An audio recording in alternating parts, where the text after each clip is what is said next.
cold hard truth.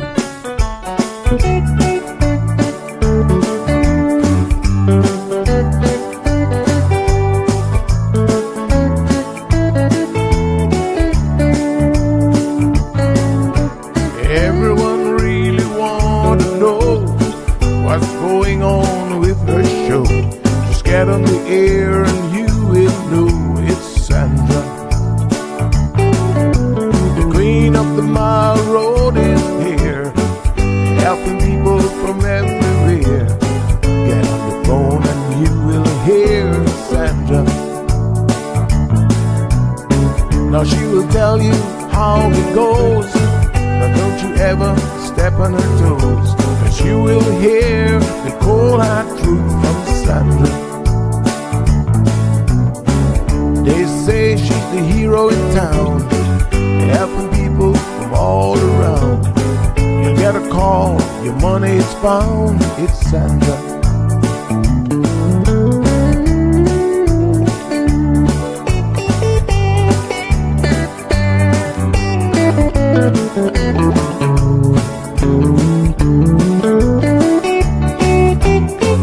Some will call her late at night just to say that there is a fight, and she will not just leave it alone.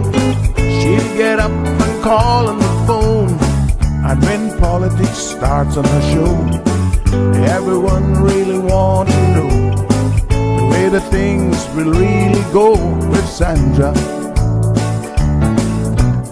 Some will start to criticize, get on the show and tell pure lies, but soon they will realize it's Sandra. And when they start to argue again, she'll pull the heads to the wind, and soon you will be a friend of Sandra. 'Cause every day everyone wanna hear from Sandra. Every day everyone wanna hear from Sandra. 'Cause every day everyone got to hear from Sandra. 'Cause every day everyone got to hear from Sandra.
Good morning, Cayman. Happy Monday. How is everybody doing? I just realized that I do not have my studio phone. So we might have to try a thing this morning. I'm not even sure if this is going to work, but I think, trying to think out loud. I don't even know how to, I was going to say you could call me on the WhatsApp number, except I think, all right, we're going to have to switch. We're going to have to switch things up a little bit this morning. Okay, we're going to change the number just for today. You have to call me on WhatsApp. Yeah, the guys from the show on Friday borrowed my phone, and we somehow forgot to link up to get it back yesterday. Oh boy. So I have no show phone. I literally do not have the phone in the studio. Okay, we'll improvise and go with it. So for today, for the purposes of today, we're going to be using a different show number. It's not going to be toll free like it usually is. So I think we gotta sort out a way going forward how to figure this one out. All right. Well, I hope you guys had a good weekend. Monday rewind time. We're gonna get into the gist of it. And yeah, we're gonna talk about a few things here today that happened over the weekend. So I hope you guys are ready for your weekly updates. All right. Maybe I can somehow get my phone. In the meantime, not sure though, because morning traffic is going to probably make that impossible. But let us just go with the flow and see what we can do. So I'll put I put the alternative number. And for that one, just call on WhatsApp because I'm not going to plug my actual phone into the board. So you're going to have to make a WhatsApp call. Fair enough, but you can still call. It's just that we're going to have to make it WhatsApp for today because that one I can answer through the computer and then everybody will hear you directly through the board. All right, everybody had a safe weekend. Unfortunately, I was saddened to see that we had another drowning incident here in Cayman, tourists visiting. And, you know, it's a bit of a high stakes game. I don't know if any tourists are listening this morning, but please, when you come here, you got to be careful doing activities that you don't normally do. And all of a sudden jumping up and doing those, you know, puts the heart under strain. And so I think that's why we see so many people, especially in the water, having a cardiac incident. Like you can't go from having a completely sedentary lifestyle, doing nothing, not exercising, to just jumping up and going diving when you haven't been diving in 5-10 years or whatever. I think it puts a strain on your heart. So just begging y'all to please be careful. Makes Cayman look bad because all y'all like, oh, why do people keep coming to the Caymans and dying? And we're just like, has nothing to do with us. we promise we're not killing anybody. But I think it's just one of those things that you gotta take some precautions, you know? You gotta be careful. And so, yeah, it is very, very sad. So condolences to the latest victim of a drowning incident. Maybe do something more leisurely. Just chill on the beach, you know? We really don't want you coming to the Caymans and having cardiac arrest in paradise. Although someone once said to me, well, Sandy, I'm going to be honest with you. If I had to go, I would be like, you know, let's do it in paradise. I guess I understand that, but Part of me is like, no, we don't want you dying here. We want you coming, having a fabulous time, and leaving the same way that you came on that beautiful plane. Okay. Yeah. Really, really challenging. Okay. I didn't check the age of this one, but I'm betting he's up there in age, as they usually are. Give me 1 second. I'm going to just double check. Let me check the CMR News blog this morning, the website. And U.S. visitor dies in suspected snorkeling incident off of West Bay coast. Oh, this one's young. Oh my gosh, he's only 34. Wow. That one surprises me. Okay. That's a bit unusual. Not to say a 34-year-old can't have, a heart attack and stuff, but this one is probably less related to the heart and more a situation of he just got in trouble in the water. Oh, man. Wow. Yeah. Be careful out there, folks. Oh, my gosh. So sad. 34 years old. You got your whole life ahead of you at 34 still. I mean, I do feel less bad if it's someone who, is in their 60s, 70s, or 80s. I'm like, well, you've kind of lived hopefully a pretty full life. But 34, nah. Still got the whole world ahead of you. So sad. Yeah, sorry to hear that one. All right. So I took a quick trip to Miami this weekend. For those of you who didn't realize I wasn't here on Friday, I had to do a quick pickup run. I think I mentioned this before, but I keep a mailbox there and I order my stuff and I just go up and pick it up and then come back.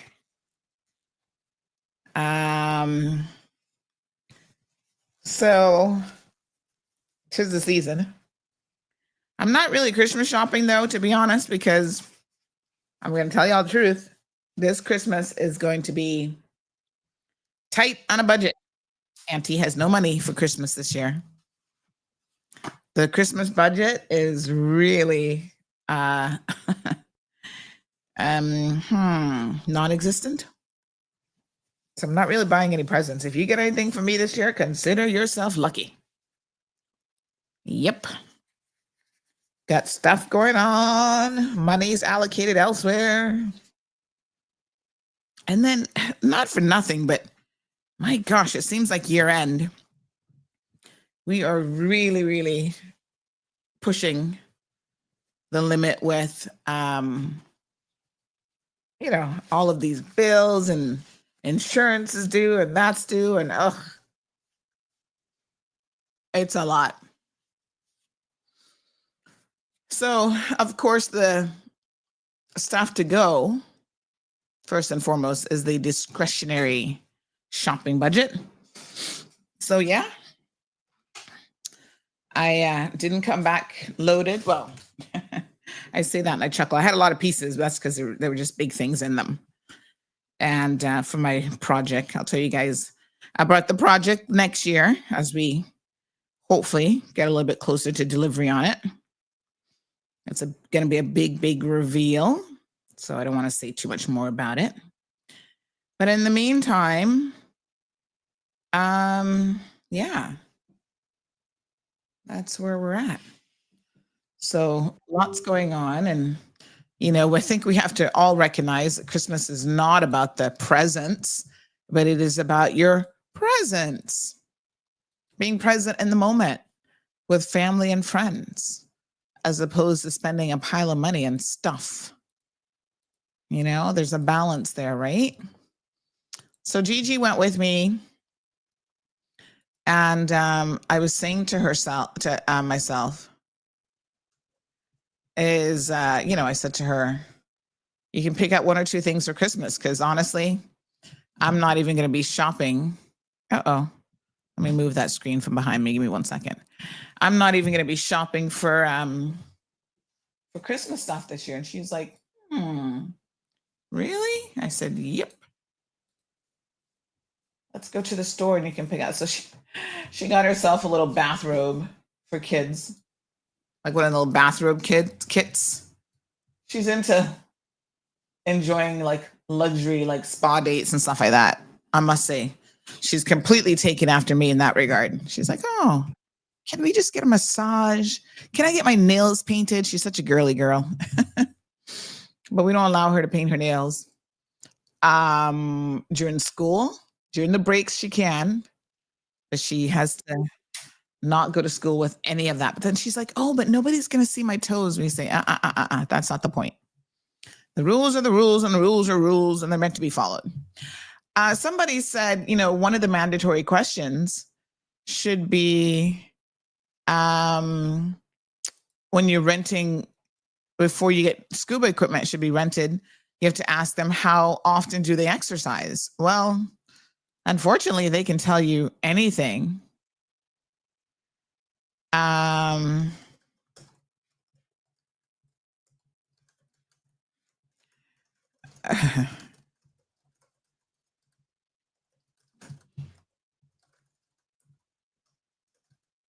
Okay, sorry.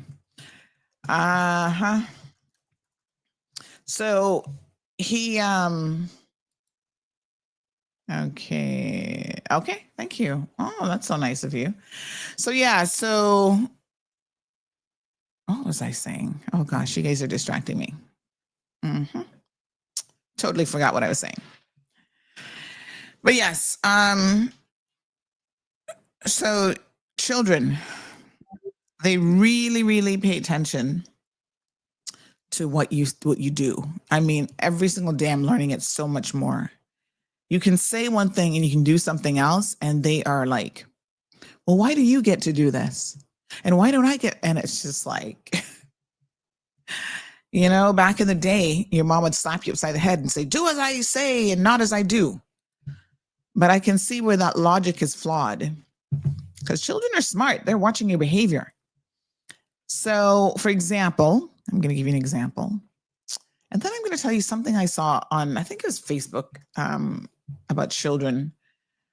Trying to see if I bookmarked it in any way. But so occasionally, I'm not a very long nail person for more reasons than one. Number one, I just can't be efficient with long nails, like typing and stuff like that, right? And one always seems to want to break. And I've never been a person to put anything artificial on me. Like I don't do artificial nails. I don't do artificial hair, no butt implants. Like I'm not putting anything in, right? So I have traditionally had really, really strong nails, but I'm going to tell you guys why I no longer have strong nails. They are cracking like the cracks on a sidewalk. Years ago, when everybody was doing the gel nails, I started doing that. But I noticed after a while that the gel, I think it's more the process of removing it, was a little bit too much for my nails. And my nails started to become really, really paper thin. I mean, before I had nails like talons, like, they were so strong. So I had to stop doing gel. Like I cannot do gel because the method of removing it is really, really harsh. So I'll just do my standard pedicure, mani and pedicure. I do gels on my toes because, your toenails are a little bit tougher than your fingernails. And so I still do gel on my toenails so it can last longer. But on my fingernails, I cannot touch gel to save my life. So the other day, about 3 weeks ago now, I went to the salon and I just wanted a manicure. But unfortunately, I don't really know why, but she used the filer, the nail file that you use on gel and acrylic nails. And as she was doing it, I was like, why is that so harsh on my nails? And she actually didn't just file like around the nail, she filed on top of the nail. And that's the reason why I don't do gel, because that literally destroys your nails. And so since then, particularly on my right hand, my nails have been so brittle. Like they start to grow and they literally crack down the middle. And so I've just been keeping them really, really, really short, right? Just in hopes. And I've got some nail polish stuff that I picked up this weekend in Walmart or something, that Nail X, RX or whatever. I'm going to start putting that on to see if that's going to help them kind of re-strengthen, because they're in really, really bad shape. So anyway, my left hand, not so much so, but I noticed that anytime I grew out my nails, my daughter is fascinated, because she always, I'm always cutting her nails and she doesn't want them to be cut. And she's fascinated by my nails and, oh, how come you get to have long nails? And it's not even that they're that long, but they're longer. How come you get to have long nails and I don't? And, I'm so tempted. Do as I say, not as I do. And then I'm like, no, Sandy, that doesn't make any sense. So I cut my nails. I cut all of them, even the ones that can grow. I've just cut them all. And then she's like, why did you cut your nails? I say, because the same reason I tell you to cut your nails is just not practical a lot of times to have long nails. Like I need to work, I need to do stuff. It's like a fashion thing. Long nails look good, but they're not practical. And I said, on a little kid like you, kids shouldn't have long nails. Like I see some of y'all middle school, high schoolers, you're allowing your children to already start putting on acrylic nails. Like I can't even imagine. No, that is just not appropriate.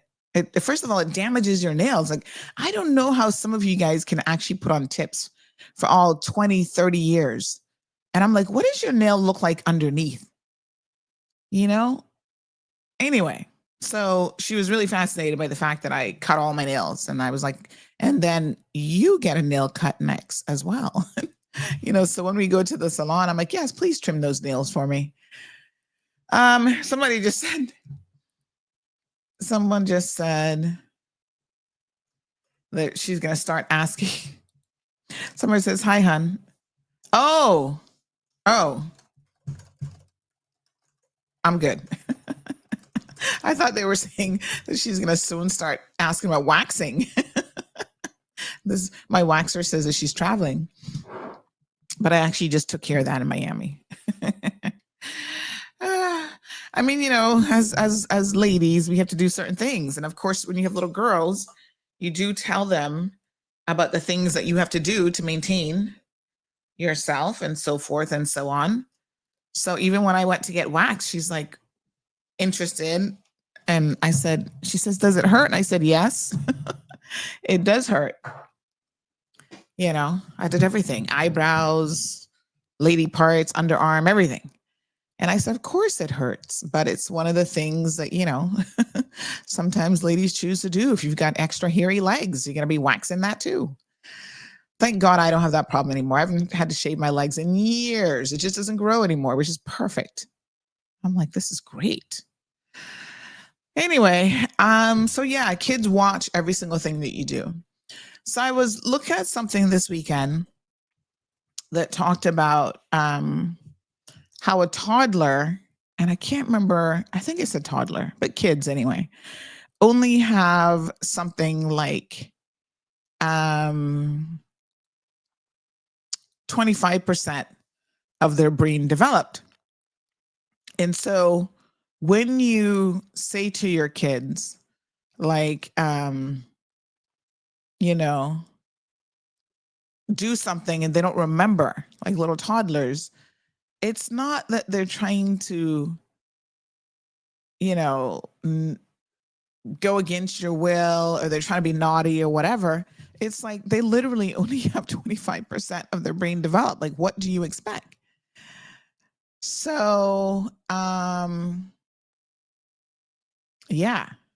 And I thought to myself, that is so true. I mean, it seems logical, but sometimes we don't think about these things. And so, you're putting a little toddler under pressure. Like, what did I tell you yesterday? And the kid's like, go easy on them a little bit.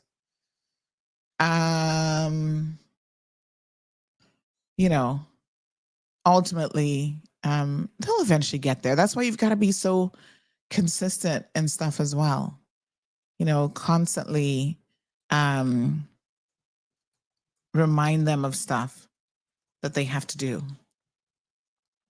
Just like their manners, right? How many times, yes, ma'am? They would say, yes, yes, ma'am. And then they'd repeat it. Now, 9 years in, we're doing pretty good. Hardly ever does she forget to say, yes, ma'am, and no, sir, in her manners. Not to say she's always gets it, but for the most part, right? So little by little, you get there with gentle parenting. Mm-hmm. It's a thing. So we went together on a girls' trip, as she likes to call it. It was just her and I. And we were supposed to come back last night. And we actually decided to come back early because what can I say except that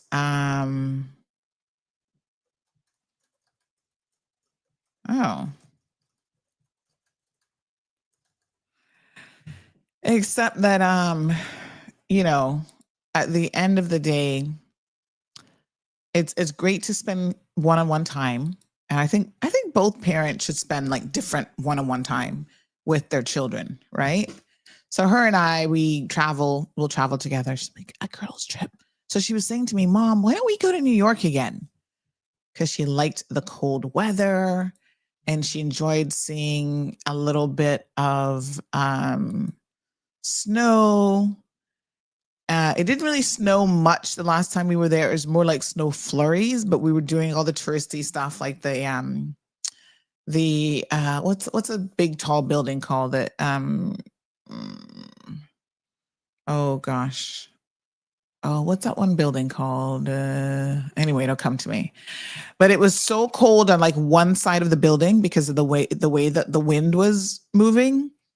We were freezing. It was like probably a 10, 15 degree difference. And the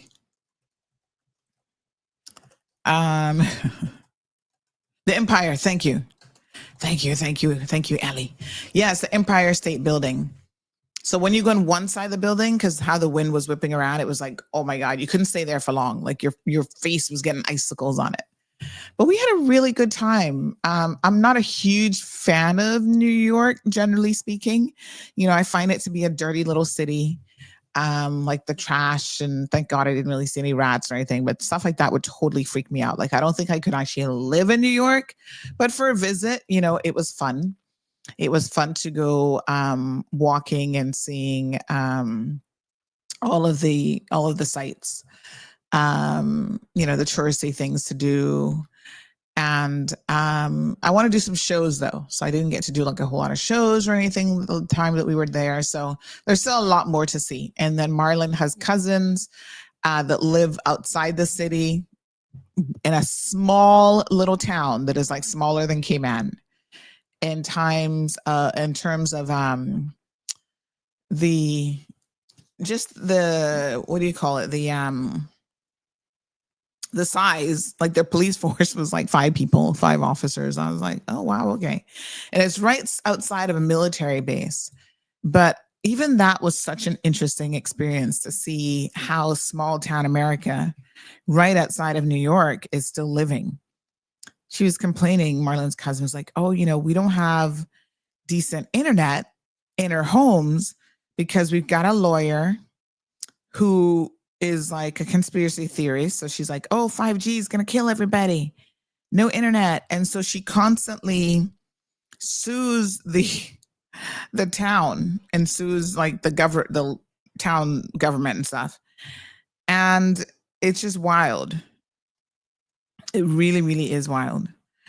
And so the only reason they don't have decent Wi-Fi because of her. And the only reason that they have fiber is because they are literally right next to this military base. And so one of the things that the military base, when they, were running their fiber, they said, well, we have to have fiber coming into the military base. We don't care what this woman does or thinks. And so they kind of, basically trunked it through, and then the town could get it off of them as well. And so, yeah, pretty wild. But, Times Square was a lot of fun. We just had a really great time. it was it's been over 2 years already, going into 3 years that we did that trip.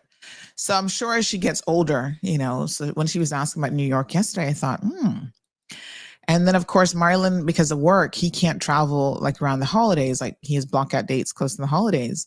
So I mentioned that to her and she said, how about we just do a girls trip to New York and leave dad? I was like, what?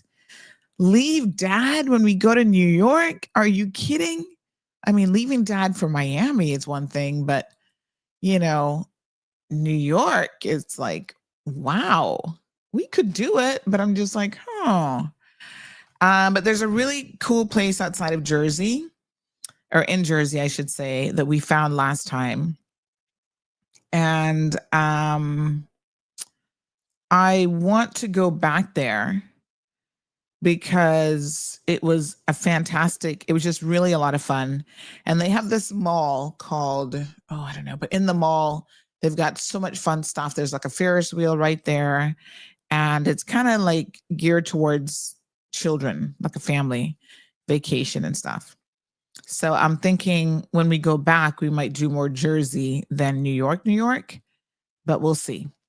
One thing I hated about New York were the hotels. They were so tiny. Oh my God. I couldn't wrap my mind around the size of these hotels, the hotel rooms. Like the shower, the bathroom, everything is just so tiny. You turn around and you're bumping into each other and there's no upgrade available. In New York City, the guy was like, an upgrade. I'm like, don't you have a bigger room? He's like, no, miss. I was like, what? That's wild. But there you have it. And it's, life in a big city. And I'm like, ugh, now I see what they mean with their little 100 square foot apartments. Like, seriously. But yeah, maybe next year we'll do New York. And she has a cousin. The last time she was there, she met her cousin. And her cousin's nickname is also Gigi. So every time we were talking to them, we were like, Gigi. Okay, we got to separate Gigi number 1 and Gigi number 2. But boy, her cousin Gigi was going through the terrible 2s. Oh my gosh. Woo, honey child. Thank you, Jim. He's giving me some nail advice to make those nails. I need some keratin in my diet. Don't you get keratin from Jello? But I'm going to show you her and her cousin Gigi. Gigi number 1 and Gigi number 2. She's sweet, but a little bit, like I said, she was going through some really hardcore, terrible 2s. It was rough. And it taught me a lesson in trying not to judge as a parent, because let's just say that, my parenting style is gentle but firm. And some people's parenting style is just, really free. And I was like, don't say anything. It's not your kid. No, don't turn into Aunt Lottie. Don't grab somebody else's kid. Like that was the literal conversation I was having in my brain. Morning, KK. Yes, I agree about the nails, honey child. Good morning, Miss Jean. Is Cayman Youth? And Cayman Youth goes up to 25 because the brain is not fully developed until, well, I saw something this morning that's saying it's actually older than that. Like you're not truly adulting until you're in your 30s. Lord have mercy. I'm just like, wow. Irvin says, I do not like New York. Yeah, you got to do all the touristy stuff, I suppose. I was just looking back at my pictures from that time. And, yeah. Of course, you got to be so careful when you travel with children and stuff, places like New York, anywhere in the States, really. And so I'm always like, hold my hand, girl. Anybody even looks at you hard, you just scream really, really loud. It's better to overreact than have something happen. So it's so sad that you got to teach your kids all this madness in the world, though. Like, seriously. But I'm going to show you guys a little picture. Here's her and her cousin, her other cousin, Gigi. She's so cute. There she is. And, she's a bit younger. So Gigi would have been my Gigi. If she's 9 now, she would have been 6 at the time. And then this little one was, I think, I think maybe 3 or something. But you can see not much difference in size because my Gigi is kind of tiny. But when she first met her, she didn't want to let my Gigi go. She's like, I want to be with her all the time. Like she wanted to come with us and everything. We're like, oh, sorry. So then she had a big tantrum, started crying. We're like, oh, Lord, have mercy. But it was fun. It was a good trip. Really, really good trip. I must do it again, I must say. And then of course, they're like, come and stay with us. And then I said, oh, let me see this little town that you live in. And when I saw the town, I was like, irks. I can't even get decent Wi-Fi if I go outside. No, thanks. I can't stay here. This is ridiculous. Good morning. Debbie says, I hate the hotels in New York. Yeah, they're just, too small. Jim says New York City used to be an amazing and fantastic city back in the day. And I'm sure that it still is in so many ways. But, you have to like that kind of vibe too. You have to like the big city vibe. And, I like it for a visit for a couple days and then I'm out of there. Not really long term. So Sue says, I didn't care for New York City when I went a few years ago. And I think a lot has changed with New York over the years. Morning, Andrew. Please check in Noel's progress. I'm constantly checking Lucille, Miss Lucille, and nothing has changed, unfortunately. He still remains on life support and really nothing has changed. So I guess in some respects, that's good news. But then in other respects, it means that there hasn't been any improvements. So yeah, there's that. So yeah, nothing really has changed. I check in pretty much almost daily just to kind of see what's going on. So this weekend here we had the carnival and somebody sent me a video of somebody complaining about the carnival. And, I must say that on the one hand, I really, really think that ultimately,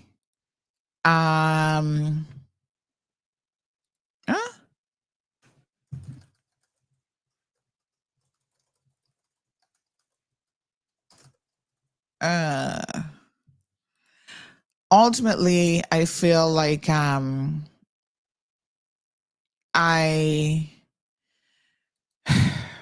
it comes to the carnival, do you guys not know what you're getting by now? I mean, it's not like going to the States where you're going to have a really huge carnival with like the big machines and the big rides. And you know what it takes to bring that stuff in? Not for nothing, but Matthew Leslie tried it and he was not successful at it for more reasons than one. And to be fair to him, part of the reason is that,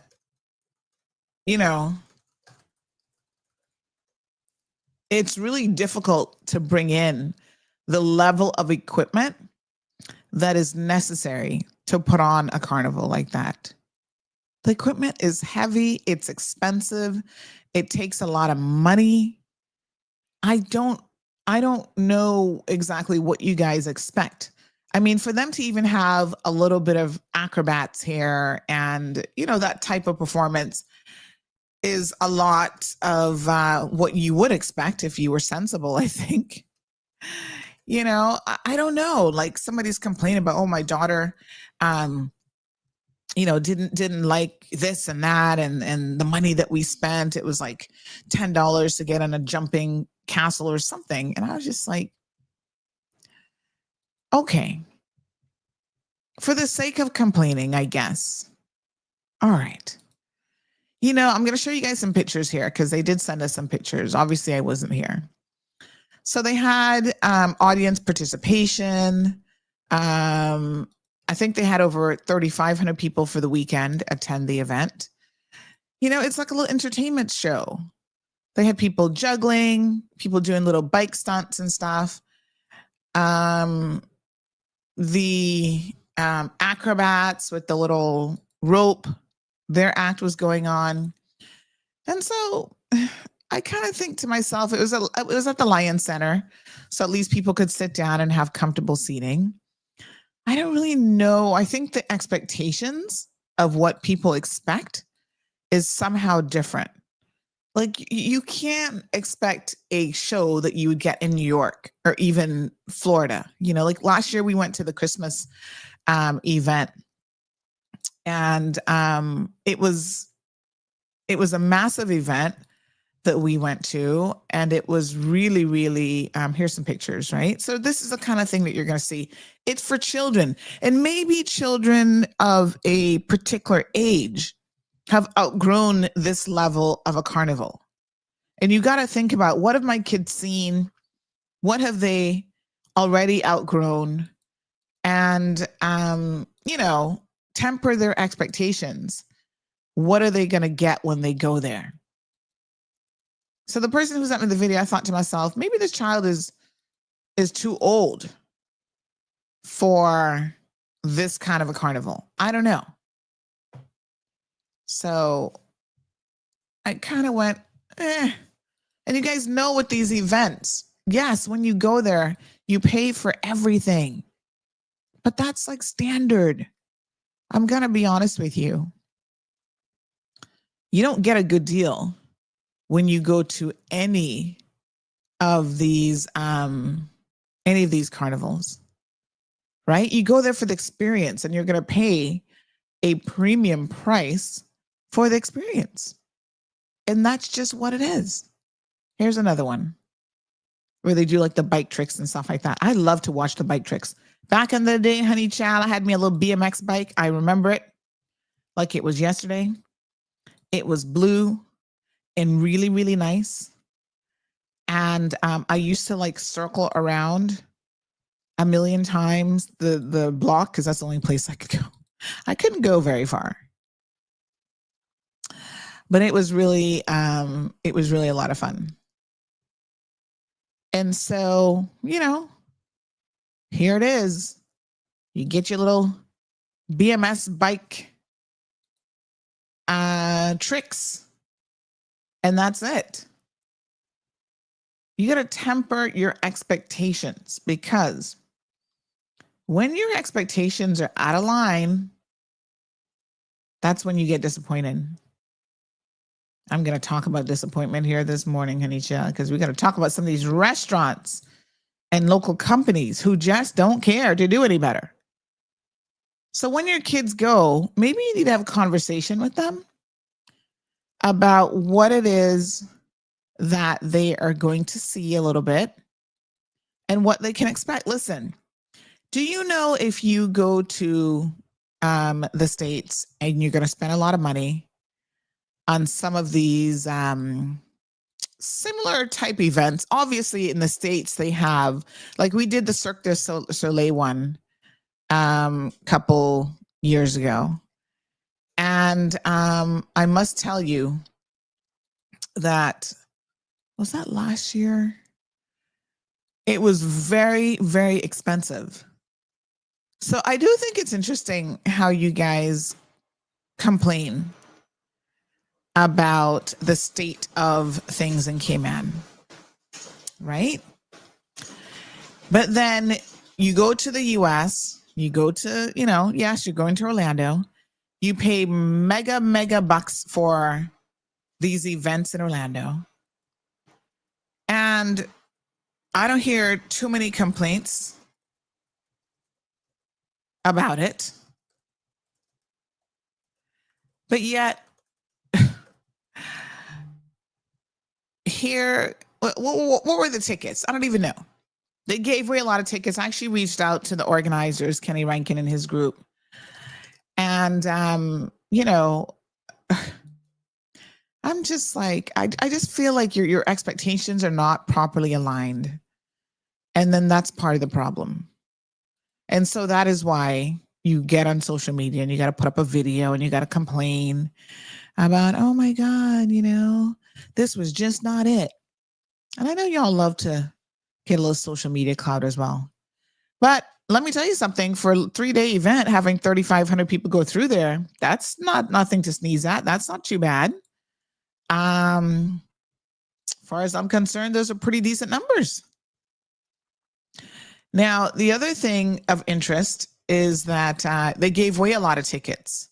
You know, we gave away some here on Friday. And so, let me just see here, showing you guys some others. Yeah. So they did give away a lot of tickets to school kids who otherwise would not have been able to see an event like this. And so, you know, we sent them your feedback so that they could have a look at it. And they said that they're always, you know, the Super America Circus, you know, is thanking the community. You know, they had things like BMX stunt riding, high flying aerialists, world-class acts enjoyed by thousands of attendees. And, you know, they say it's a high quality international production featuring thrilling performances, and that they remain committed to listening, learning, and evolving while continuing to bring safe, joyful, family-friendly entertainment to the Cayman Islands. And they say that they, you know, are contributing to 2 charities as a result of the money that they would have raised, and families, children and families, ARC, and 1-to-1 alongside employment opportunities for local staff and vendors. So, you know, it is what it is. You know, kids got, they said the fewer than 10% of kids attending actually paid for admission because they did give out a lot of tickets. So yeah, y'all will be just fine. Low key, I feel like you guys will be just fine. Just too many complaints. Too many complaints. And on that note, I'm going to make a complaint of my own. Oh my gosh, you cannot make this stuff up. As human beings, we love to complain. But I kind of feel like some complaints are a little bit more legitimate than others. Somebody just said, you know, people are complaining because they don't understand what a traveling circus involves. And a traveling circus to like another country is different than a traveling circus in America. It's just not the same. Okay, honey, chill. So, yeah. What can I tell you? Y'all will be just fine. Oh, yeah. Let's talk about food, because y'all know that food is kind of the bane of my existence in a way. Like I really struggle with restaurants that get it wrong. So I'm going to pick on Wellies this morning. And somebody said, please talk about KFC. Okay, we're going to get to your complaint as well.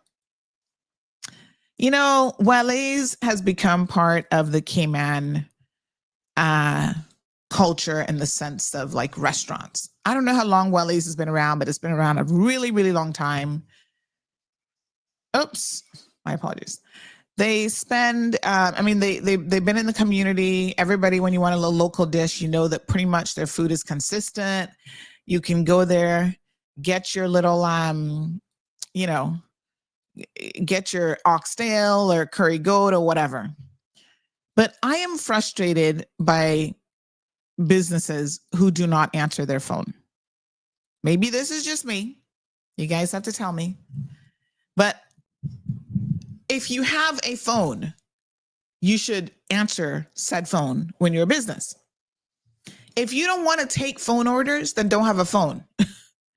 To me, this is like really, really simple, because there's a way to fix this that I suggested at least 5 to 7 years ago to management. So, you know, like most Caymanians, Caribbean people, we love our Caribbean food. You feel for a little curry chicken, Wellies is the spot, right? Oh, by the way, Miss Stacy. Oh, shoot. Did I put the curry chicken in the fridge? Oh, no. Oh, man, I think I forgot. Uh-oh. Check the oven. Oh, Kevin, I think your curry chicken gone to the dogs. Oh, man. Mm-mm. If I didn't put his curd chicken in the fridge, oh, wow, that has to be thrown out now. Lord have mercy. But don't throw it out if it's in the fridge. I can't remember. Ay, ay, ay. I put it in the oven because he was coming over. And then thanks to Chris, he didn't come over. Chris. And now I can't remember if I put it in the oven, in the fridge or not. Yikes. Oh my God, I left it in the oven. Ah. Miss Stacy said she already threw it out. Oh Lord. Oh well. No curry chicken for Kevin when he comes over later. You should have came last night while my brain was fresh on it. Sorry. I hate to waste food, but yeah, I forgot. I walked the dog, and then I think when I came back from walking the dog, but then Zeus got in trouble and I had to put him in his kennel. Anyway. So Sophia says Welly's customer service is poor. This is the thing, right? I don't even think that Welly's gets it. And this is where my biggest issue is with them. The fact that they don't get how poor their customer service is almost an insult. All right, listen to me. The food is fine, not a problem. I enjoy their food. I haven't had oxtail. I actually haven't eaten there since last year, December. And I'm going to tell you why. It's because this whole phone thing, right? So, when I want to do a pickup order, I'm not going there to sit down and lounge around or whatever. I want to be able to call in, place my order, get there, and pick up my food. Honey child, I got off the flight and I was like, Marlon, what's for lunch? What are you doing? Whatever. He wanted some curry goat. I said, okay, I don't really eat goat. So I was like, curry goat. And he said, oh yeah, just go to Weller's. From the second he said that, my brain was already like, okay. I called no less, that was my screenshot. I called no less than 24 times. Sometimes it was busy and sometimes it just rang. No one answered the phone. Now I know you guys are like, well, why call 24 times? Just go. I don't want to go and sit there for half an hour waiting on food. That's why I was calling. And that's not an excuse to just go. How about y'all just answer the phone? Oh my God. It is ridiculous. And so now they're saying, oh, they're having issues with their line because of flow. I'm like, please. The amount of times that this has happened over the years, this can't be a flow issue. I'm not saying it's not a flow issue in this moment. Maybe, although one person walked in after I was complaining and they're like, oh, they called and somebody answered. I'm just like, what? It's ridiculous. The thing about it is that I believe that Weller's simply doesn't care because business is good enough. Yeah. So, I mean, they're always busy. Everybody's like, they like the food. It just is good, whatever. And so because they get enough business to pay staff and I guess turning a profit, they don't care to make even more money. That must be nice. It must be nice to be in a position where you're making enough money that you don't need any more. I mean, that's a wonderful position to be in because that is the only logical explanation as to why they don't fix this. And I've thought about this over the years. I'm like, why not fix this? Because it's such an easy fix. Raquel knows I love her. She's the supervisor. Child, I called her yesterday and woke her up out of sleep. She was not happy. And I was venting like, this is ridiculous, Raquel. She said, oh, it's a flow issue right now. I'm like, really? For the past 10 years, it's been a flow issue? I don't think so. And if flow is that bad, let me say this. I know they've been having some issues, but for the record, any telecom company that was that bad impacting my lines, you better believe I'd be looking at the competition. So I'm not so sure this is a flow issue.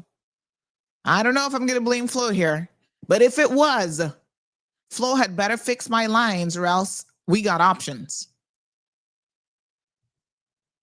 And it's crazy because when you go in there, you hear the phone ringing.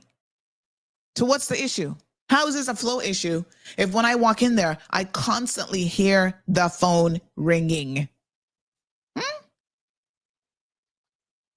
And then they had the one person working. She was stressed out to the max. She's the only person working and this and that. And I mean, listen, her attitude yesterday, bless her little heart, she's been there for years. But her attitude yesterday, she was not happy. And you know what? It's not fair on her. I mean, I was sitting there thinking about it. And of course, we were like, oh, her attitude. I'm like, yeah, but you know what? Let's think about if you were the only person on the front line yesterday. You got all these customers annoyed at you because nobody answering the phone. And orders are taking forever to come out, and she's feeling the pressure of the customers sitting there all talking and complaining about Wells as we were waiting to place an order. Everybody was up in there like, yeah, they always do that, Sandy. They're not going to answer the phone, blah, blah, blah, blah. And she also was frustrated. So I was just like, y'all gotta do better. This is not where it's at. Really and truly. And I told Marlon, do not ask me to go to Wells again. And the crazy thing is, if we do like a little catering thing at the house, birthday parties, Christmas, or last year Christmas, we order from them. We do our catering from them. Because like I said, the food is, solid in terms of the taste, the quality, and everything like that. So the things that we're not going to cook, I'm not cooking no curry, goat, or whatever. We just order it from them. And then we can have the variety at our buffet line. But geez, peace. To go pick up one little plate of food, never again. I am not doing it. As small as Miss Elrita's is, I can call Miss Elrita and put in a friggin' order so that when I go there, my order is ready. There's something to be said for this. Rennie, good morning, sir. How are you? Rennie says, sometimes in business, when you're too big, you forget about the small things, which is sad. And this isn't, you got to think about it as well. Imagine how much business that they're actually losing. Because some people, if they can't get through on the phone, they're not going to show up. They're not going to come and stand in line. So there's a real possibility that Wells is actually losing a good bit of business. But like I said, they must not care because they have enough. Island Pearl, good morning. Says problem is half the time, Auntie, you have the same person taking walk-in orders and answering the phone. Supposed to be two of them out front, but it's mostly one person, but could answer, say, hold, please. All right, let me tell you the solution to this, okay? Because it is so easy to fix that it boggles my mind. You need one person during your peak time. And they would have to know when their peak time is. My God, you have a point of sale system. You can run a report to see during the week, what is that block of time that you have the most orders? Yeah. On a Sunday, it's probably extended a little bit because, Sunday people, go to church, they have a little vibe, whatever. So maybe they're getting the food before going to the beach. So maybe the hours on Sunday are adjusted a little bit.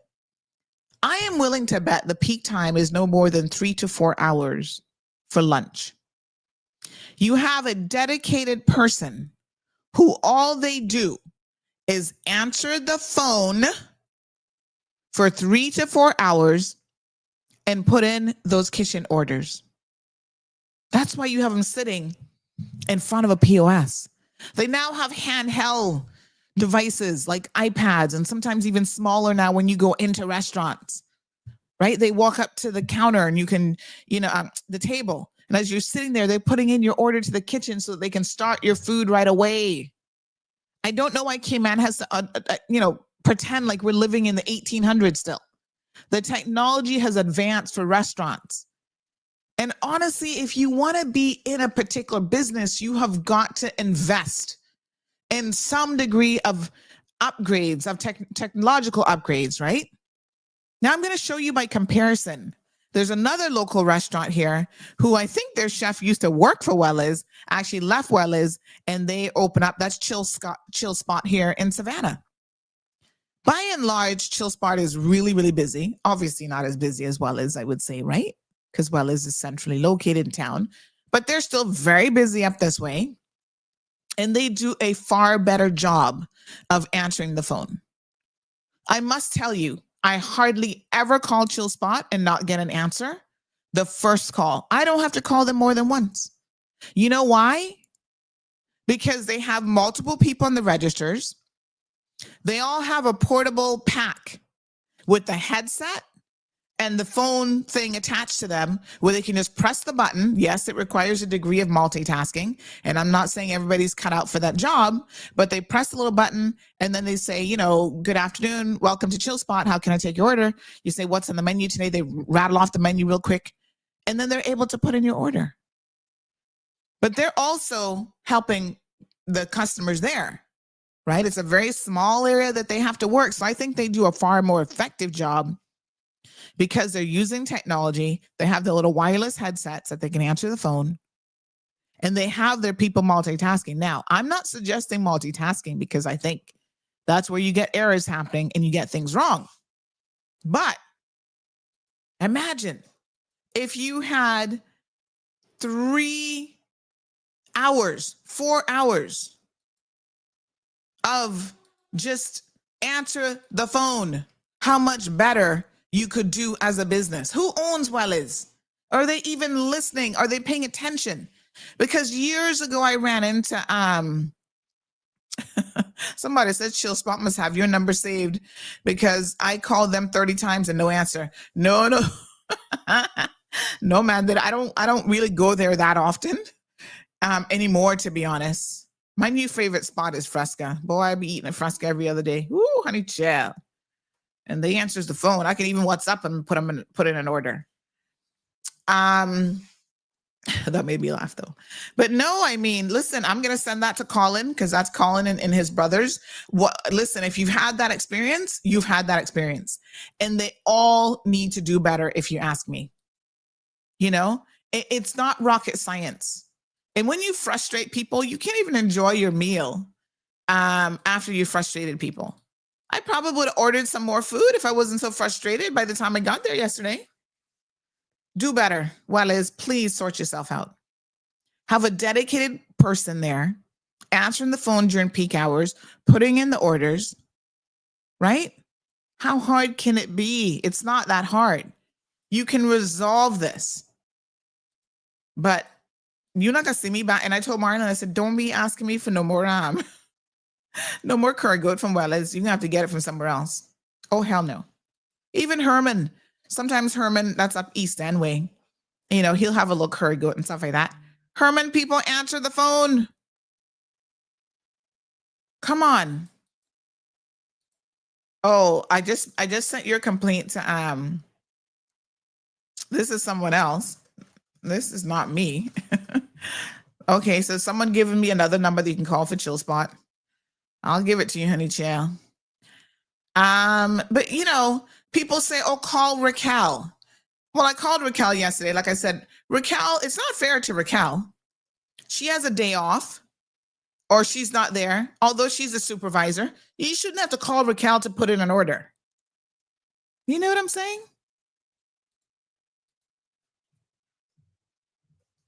You know? So I don't know. I'm just like, I'm a little bit confused. Like, you shouldn't have to call a manager in order to get a plate of food. That's why you have a regular phone number. Just do better. You guys want to call me? Speaking of calling, I have no phone this morning. It's not on me. But call my personal number, honey child. Substitute number 324-1612. What has been your experience with restaurants in Cayman? Am I the only one that has this issue? Am I being pernickety? Is this one of those things where you're like, yeah, Sandy, this is too much? Let me put the show number on the phone, on the screen, because I can barely remember my number this morning. But call me on WhatsApp. Don't call me direct, because I don't have my phone connected to the board. Although I suppose I could. Let Let me see. I have a phone case. I broke my phone case this weekend too, and I didn't have time to get a new one. So I gotta, let me see how easy it is to plug this in with the case. I don't think it's easy at all. Now I gotta take my case off. All right, that's okay. That's okay. I'm gonna take my case off. I can't be telling you guys about answering the phone and then we have no phone ourselves today. Oh my God. All right, you can call me direct now. I've plugged it in. 324-1612. It's a flow number, but it's not toll free. So make sure you know. Or you can call me on WhatsApp. Am I the only person who really feels this way about Wellies? Based on your comments, I don't think so. This person says they get it. They just don't care because they have so much business. They simply don't care about customer service. It's sad. Chill Spot in Savannah is the exact same way. Wow. I mean, I always have Chill Spot answering, but then again, like I said, I haven't really been, ordering too much from any of these places. So maybe my experience is different with Chill Spot. All right. This other person says, let me read some of your comments. Listening, read the restaurants and the phones. Hold on. And, I can get my phone dropped off this morning. Ooh la la. Okay, we might have the regular show phone in a little bit. He's going to bring it for me. Wonderful. I thought he might have been unavailable. All right. So this person says, hey, listening, read restaurants and phones. Chill Spot is a little better, but they talking to others while taking your order. Then you get there and you still have to wait a long time for food. So, wow. Okay, Chill Spot. Seems like you have room for improvement as well. Don't become another Wellies. Get it right. And I get that you guys are really busy and you're growing. That's the kind of job that then you just have you just have a school leaver, minimum wage job. All right. Let's call. Anybody has the owner's number for Wellies? Maybe they're not going to answer that number either. Who owns Wellies? I don't even know. Let's call Chill Spot, folks, and see if we can get them to do better. I'm curious as to whether or not any of these organizations really, really care. All right.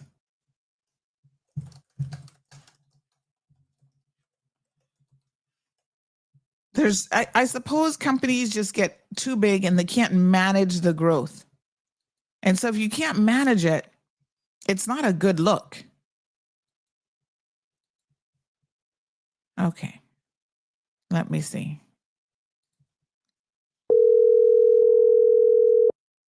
Wayne owns Wellies. We're going to call Wayne. Yes, Sandra, morning. Morning, Colin. Got you live on the radio, honey chow. How are you? I'm not too bad. How are you doing? Well, the cool killing me, but I'm giving chance. Oh, I'm so sorry to hear. So listen, we're talking about restaurants this morning who don't answer the phone. Okay. And so I wasn't specifically talking about you guys, but your name came up with our listeners because some of them are saying, Sandy, we have the same problem with Chill Spot as well. I was talking about Wellies. They're horrible with the phone. And it's frustrating when you call and you're trying to place an order and you can't place it. Now, I actually said, I thought you guys are doing a better job because you've got the portable headsets. The girls, normally when I call, I get an answer, but other people are saying not so quick that they don't get an answer when they call. Especially around the Christmas time, people get busy. They're not doing as much cooking, but they're at home more. What can you do to improve the whole phone line situation? Because you guys are really busy. I think you service, the Savannah, Newlands, and Eastern districts. Like if people are going up, maybe home, they want to place an order before they're going up. So can I ask you, just out of curiosity, do you know what time of day is like your busiest time? Like, have you ever looked at your point of sale reports to say from this hour to this hour, we get, on average 200 meals an hour. Like we're really, really busy. Does anybody in the organization, I know you're part of the ownership, do you guys look at numbers like that to kind of make certain decisions? Sure. Thing is, it's Sandra, anytime between 11 and 12, things get really out of hand. It gets crazy. Mm-hmm. Sometimes it's when people are coming in the restaurant. Sometimes people are calling. So sometimes we do have control over stuff. Sometimes we don't, because sometimes you will have, there's like three phones in the restaurant. Mm-hmm. So if you have 15 people calling, we still have to attend to them. Right. Now, we're looking at next year having other people dealing with the outside call from people dealing with in the restaurant, because we know it's a problem. Mm-hmm. It's not like we're going to be shan it and said it's not a problem. We know it's a Right. problem. So we're just looking at trying to address it, like Yeah. having three different girls just dealing with calls. Yes, And that's what I'm and saying. then and then we have the people at the front desk that's Yes. not dealing with none of those Yes. people that's calling. So they're Yeah. free to deal with who is in front of them. That's it. That's So it. Because let me tell you something, that's right? People hate when they call and you're trying to hear like, okay, what's on the menu? You're trying to put in an order, and then they're also talking to people in front of them, right? Or you can't hear properly. So, Colin, I love that you guys are thinking about this because I made this recommendation 5, 6, 7 years ago to Wells, and they just haven't taken it up. Let me tell you something. Hire someone on a switchboard. You got to do it as a switchboard setup, right? I have worked a busy switchboard back in the day when I was in law school. I worked at Maples and Calder. I used to work their switchboard, and they had a lot of calls coming in. One of the busiest switchboards in Cayman, right? So you got yeah, to get someone who's smart enough to do a switchboard setup. So if you have 3 lines, you have it set up as a switchboard, right? As a call comes in, you at least answer it or have an automated, because everything can be automated these days. I know. Thank you for calling Chill Spot. Your call is important to us. You're number 3 in line. So people know and they get some nice, pleasant little music playing until the operator can get to them. So she's got to have the menu in front of her as you call. Today's specials are 2 seconds, 30 seconds. You read off the Got, menu and then she puts gotcha. in the order. She's sitting by the computer or whatever little POS system. So she's putting the order straight into the kitchen. Like it's about streamlining the process. And it's with the technology that we have today, Colin, it's really not that difficult. So I'm really, really happy to hear that you're at least committed to trying to streamline the process next year and to put these Yeah, systems in because place. we know it's a problem in Essential because several people has come in and then you have Mm-hmm. making things better, telling me about the switchboard. So that's something we got to look into because it probably works better. Someone knows that. It's like calling Cayman anyway. They'll tell you that you're one on the list. So we gotta. Yes, yes. And then you don't mind waiting because you're like, okay, the system has picked up the call. You hear some nice little music. At least you know that you don't have to call 30 times to even get that far in the situation. So, yeah, I mean, have a look at it. There are options out there you can speak to. I think pretty much all the telecom companies have options that are available to you where they can set up, the system. And in fact, here's something even better. While they're on hold, the automated message can give you the menu. Somebody else just thought of the same thing I was talking about. Yes. Where it can say, That's true. today's menu is da, da, da, so that when you finally get picked up on, the menu, honey child. You don't got to ask the menu again. Someone also You know. said, can you consider having the menu on the WhatsApp number? I didn't even know you guys had a WhatsApp number. Yeah, we Um, do.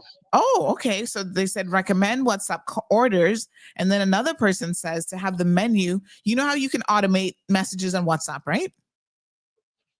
Yes.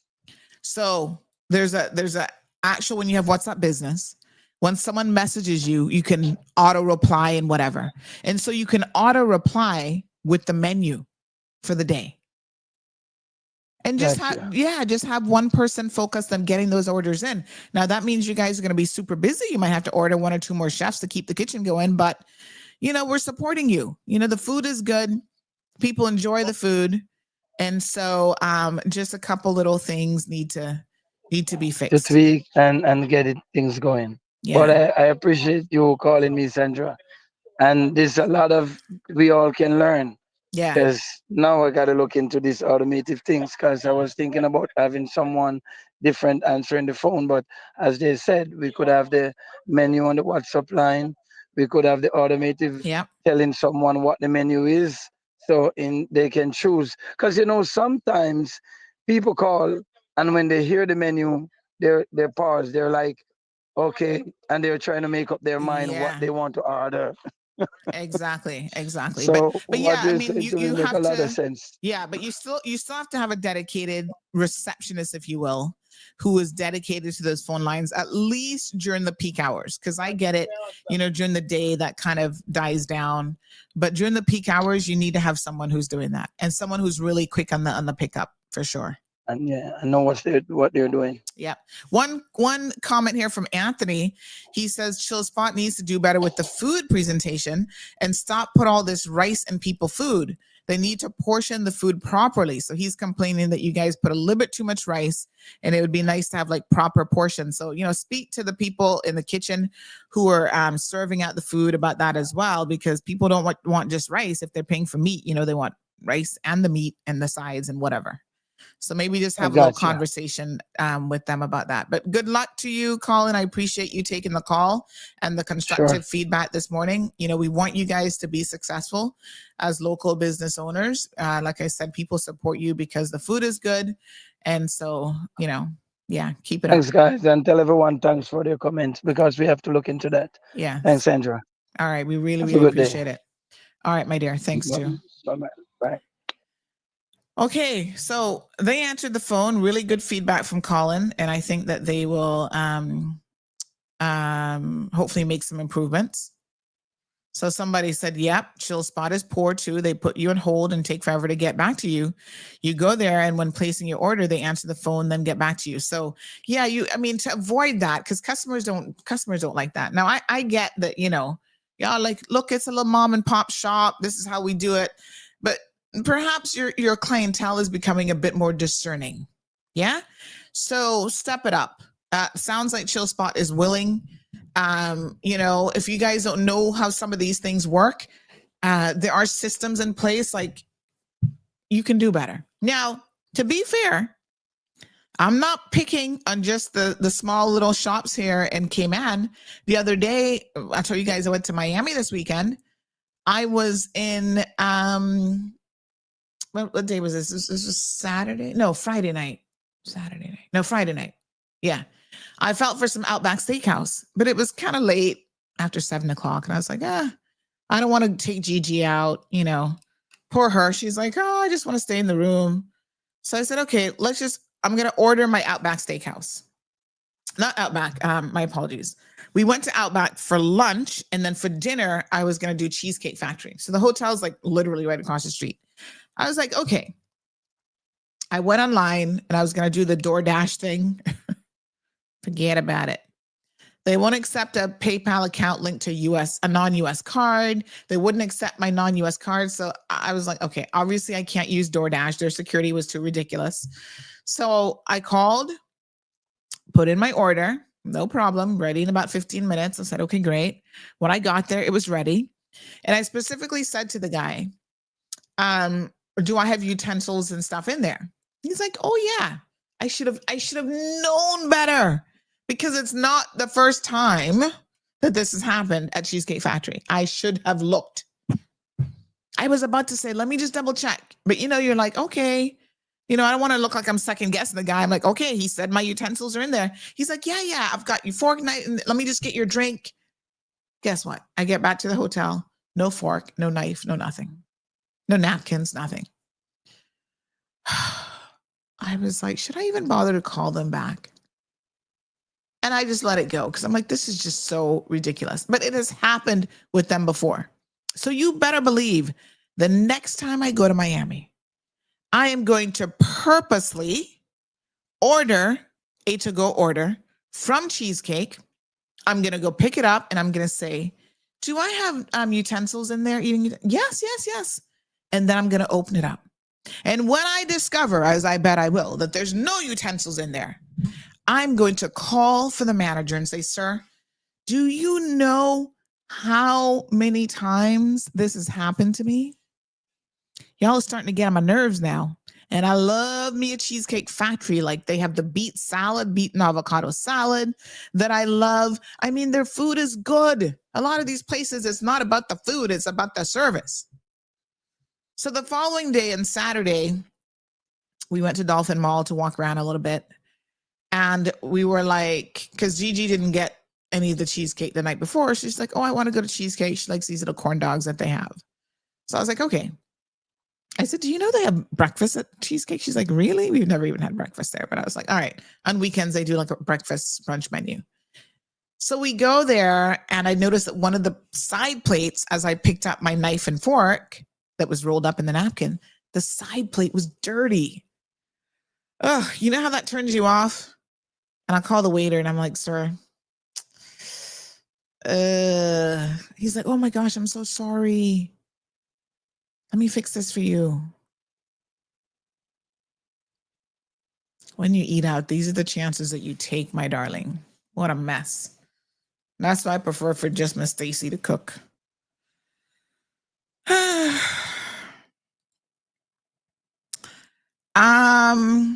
Yes, this is a brilliant idea. Somebody else just thought of it as I was thinking about it. What they say, what is that saying that brilliant minds think alike, but fools seldom differ? Think about that one for a minute. But yes, no, this is a good idea. Instead of having music, yep, we suggested this to Colin, while waiting on the phone, they could have their menu for the day, but that would require them changing the menu daily if the menu changes are made daily. Just a thought. Yes, they do have a menu, but I think they do it like by the week. So, you know, like Mondays is like curry chicken Mondays, Tuesdays is like whatever. So they could have it pre-recorded, and I am sure of it that the technology would be there where it would actually allow them to select, like they could set it up on Mondays, you play this automated message. On Tuesdays, you pay this automated message so that you can get the daily specials. And to be fair to them, I do think that they have a more extensive menu that goes beyond the, you know, just the daily specials. So you can do, you know, order special, what do you call it? Made to order items and stuff as well. Do they have a website? I mean, this is the thing too. You guys got to hit it from different angles, like have a social media presence. Let me see if Chill Spot has a Facebook page, you know, where you put up the daily menu. You know, there are companies and organizations. I don't know that this happens so much in Cayman, especially with these mom and pop restaurants, right? But there are companies who actually do, they help you streamline your process. And I have a business idea for someone. This is something that years ago, so they don't have a Facebook page, but somebody has a public group called Chill Spot Restaurant and Grill. Somebody posted back in March, says, I like this place. And they showed some chicken and rice. Someone else did one, says the food is good. Keep up the work, the good work. So they need a little Facebook page. So no social media presence? Oh my God. Okay. Here's $1 million business idea that I had years ago, and I'm going to just give it to you guys because somebody out there can take this and run with this, okay?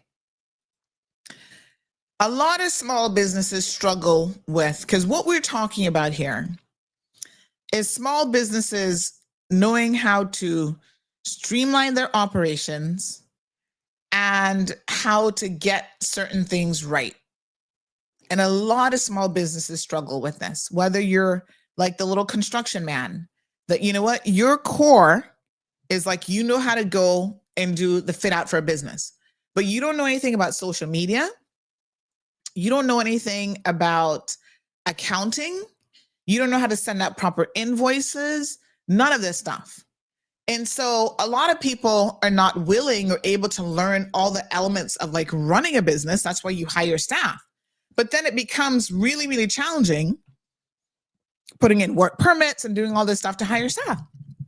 So at some point in time, it makes no sense for you to do all of those things on your own. So this was my business idea years ago. And I thought, and I still think it's a brilliant idea. And God knows if I had enough time in the day, I would totally do this. What you do is you set up an agency that offers different packages to customers. Listen to me carefully now, right? So you have a receptionist package, which includes answering phone messages. Because again, these guys, you call them on the phone, they'll be like, hello.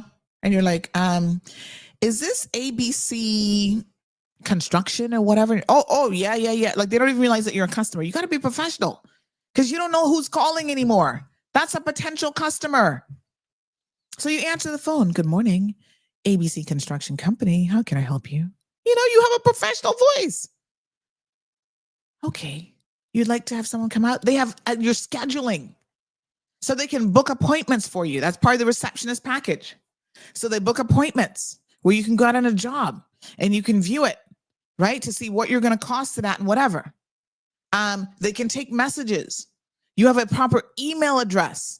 So people can send you emails. So they handle the reception part of it, handles all of your correspondence, phone answering, phone messaging, and then, they deliver messages to you. If they have any questions, they get back to you. Like this customer wants to know if you can come out on weekends, do you charge for estimates? Like they know a bit about your business. Okay. Listen carefully. All right. Then you have, so you can tick off what options you need. So it's like a la carte, and then they have more inclusive packages. You have like a social media and marketing package. Because again, a lot of these people have no clue about social media, no clue about marketing. They don't have a website. They don't have any of that. So you offer that to them. Under a social media and marketing package, you can get a website. You can get, say for example, Chill Spot now, right? You could manage their WhatsApp for them. So you could be the one who set up the automated messages, who sends out, like you do a channel, you send out the daily menu options, you do all of this stuff. This is a business. This is a business supporting other small businesses. The more I talk about it, the more I'm like, Sandy, just do it. Hire a few people and just get this done because it has to be done right. But I'm throwing it out there because maybe one of y'all got the time. I ain't got the time, but some of y'all might have the time. Okay. So you can do social media, set up their pages, manage their social media for them, do all their graphic designs, all of that. Okay. Then you have your administrative side. So that would include work permit applications, writing letters, so any kind of correspondence that they need, invoicing. So you have like a small bookkeeper package where you do all their QuickBooks for them. You put in their bills, you send out invoices on their behalf. You do when stuff is, I got to tell you all about sending out invoices. I'll get to that in a second, but you reconcile their accounts, all this kind of stuff. Because a lot of these people don't know how to do this stuff, and that's fine. And maybe you're not big enough to hire someone just as an accountant or just to do social media marketing. So these packages, this is like a small business support center.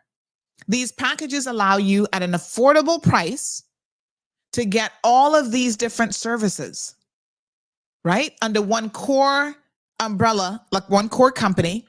They have the staff so that you don't have to go out there and hire a receptionist. You don't have to hire a bookkeeper. You don't have to hire, no. You go out there and focus on what you do best, building a house, right? And then there's someone there who understands how to do project invoicing and stuff within QuickBooks. Keeps you on track.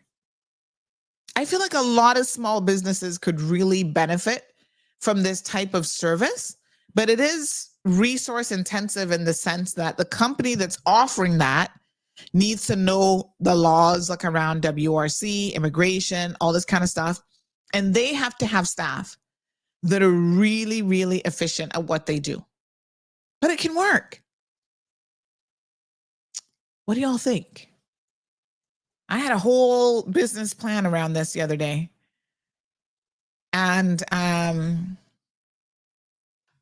you know, not the other day, I mean, years ago, many, many years ago.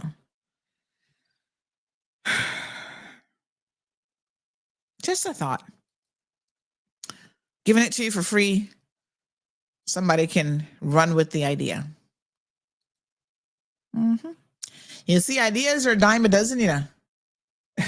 Believe me, it's really about trying to be effective with it, right? Doing it well.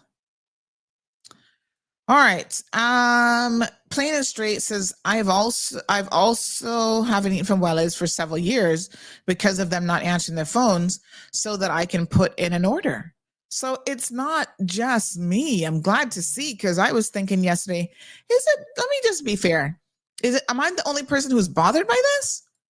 But I'm seeing all of you saying the exact same thing. That means that they should really listen.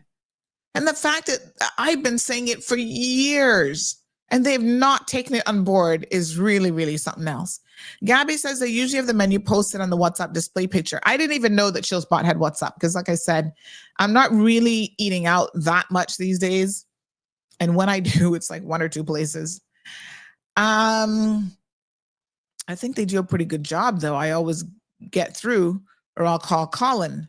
I've never had an issue there, so I don't know. Sophia says their menus on WhatsApp. There you go. Does Welle's have a WhatsApp number as well? No, sir. All right, so Trish is saying, I'd love Foster's to promote healthy eating with local restaurants and their type oil, virgin oil, good for the stomach and healthy eating drive, or coconut oil.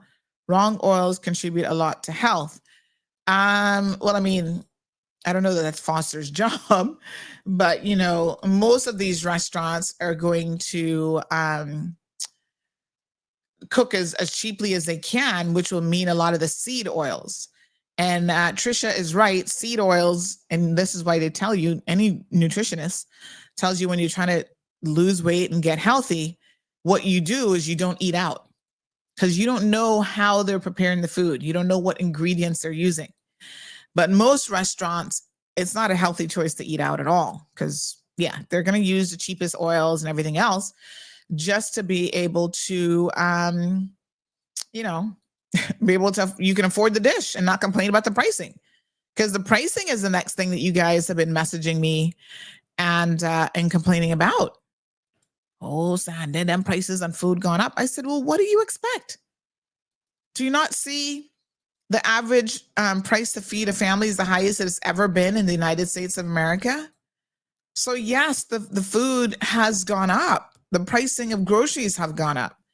And so I hate to tell you this, but in case you missed the memo, that means that whenever you eat out, the price of that is also now increased as well. They're going to lick you any way you take it. Inflation, Trump economics is impacting all of us. So yes, you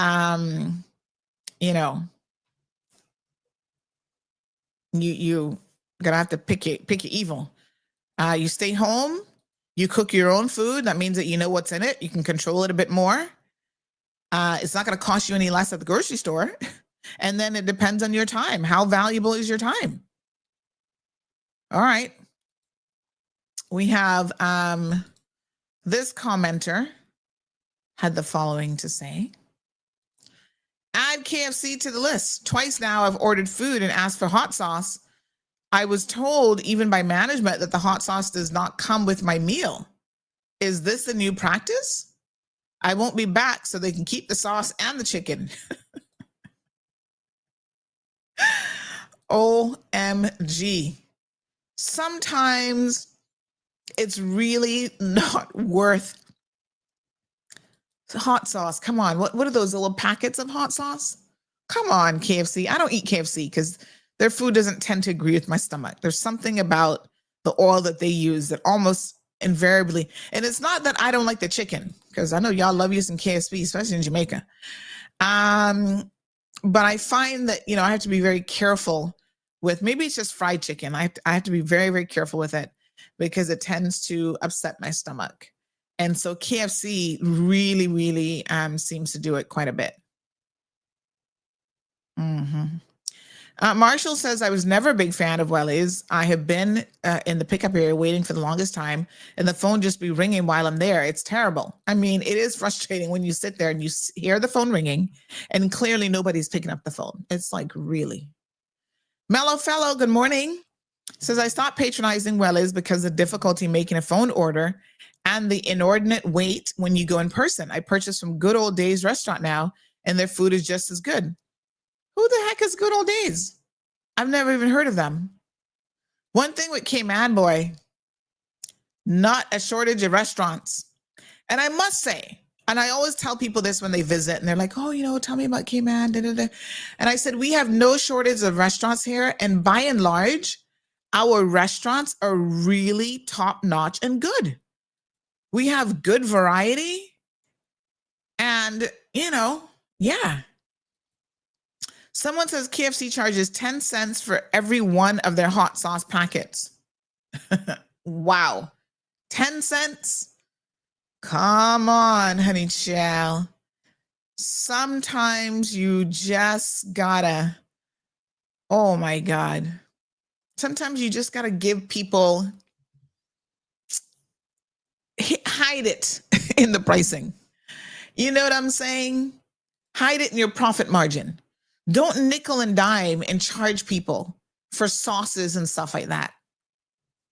It's like Wendy's. Wendy's has a policy that I think is so stupid. When you order a salad, right? So, you know, sometimes I get the little apple, what's it? The chicken walnut salad or something it's called. I don't even know. I haven't had it in a while. And they give you one little bag of nuts, and the nuts just isn't enough, you know, 2 bags. So sometimes I'm like, oh, can I have another bag of nuts? 75 cents. 75 cents for an extra bag of nuts. Now, I get the cost of doing business, but 75 cents, and this is like a little bag like this with a few pieces of nuts in it, 25 cents I could live with, but 75 cents? Come on now. And then here's the weird thing. This is where what they do doesn't even make any sense. So I like French fries, but I'm not a big fan of ketchup. Man, I'll eat it occasionally, but I'm not like a ketchup person. I'm not one of those Caymanians. You would never see me eating ketchup and rice. Oh, hell no.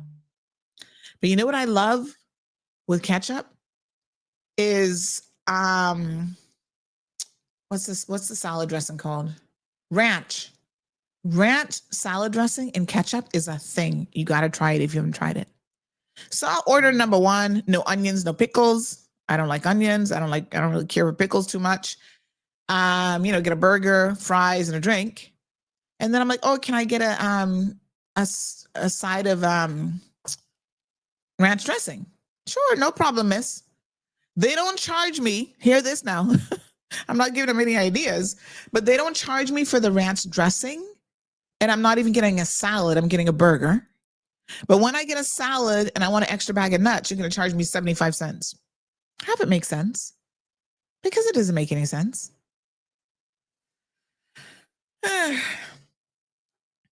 So Finia says, always a complaint and excuses when you tell them about the phone. Marshall says, if it's a flow issue, then they've been having issue for years. Jim says, you can't blame the employee. Must take a good hard look at management. Absolutely. I agree with that. I feel sorry for the employees, in fact. Miss Lucille says, well, Liz been around from 1901, laughing out loud as Miss Elrita up Sound Road. Well, at least somebody answered Miss Elrita's phone. That's all I know you. El Rey says, well, Liz has 3 phone numbers, Flow Mobile, Digicel Mobile, and Flow Fixed Line. Really? 3 phones and they still can't answer the damn phone? And then they blaming Flow? Yes, sir. This is where it's at. Anthony says, between the food and illegal gambling, they make enough money. It's just a basic Jamaican cook shop mentality, zero customer service and no manners. Basically, ghetto customers, so no need to step up service. They will leave and feel intimidated. I mean, like I said, if you can get through to Raquel does a good job. She's, but I shouldn't have to call her to get somebody to answer the phone. It's really sad. Aliano says, I'm going to say it, but not all, but a good 80 to 85% of Jamaican women working the front end of customer service section of a business have very S attitude and work ethic. I'm going to have a think about that because I'm not so sure. I've been to places where the Jamaican staff were amazing. In Jamaica, no less. So, not too sure.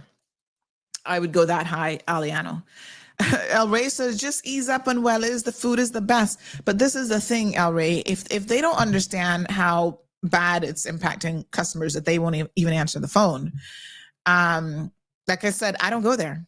I swear on, I don't like to swear, but, I can't even remember the last time I've been there for a plate of food.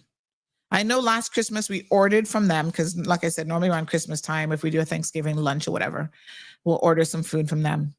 I just don't go there anymore. I cannot be bothered. And my husband knows if he's picking me up and taking, to pick me up, but I can drive myself. But if we're going to meet up and go for lunch, don't recommend Wellies. For a sit-down lunch, don't recommend them either. I mean, these people don't even want to bring you a glass of water to drink. The second you sit down, there's certain things that automatically you should be bringing a customer. They should have their side plate, their knife and fork, and you should say to them, if you have other water options, the little mom and pop stores, you're only getting tap water. So, but if you have bottled water, can I bring you a bottled water? Is tap water fine?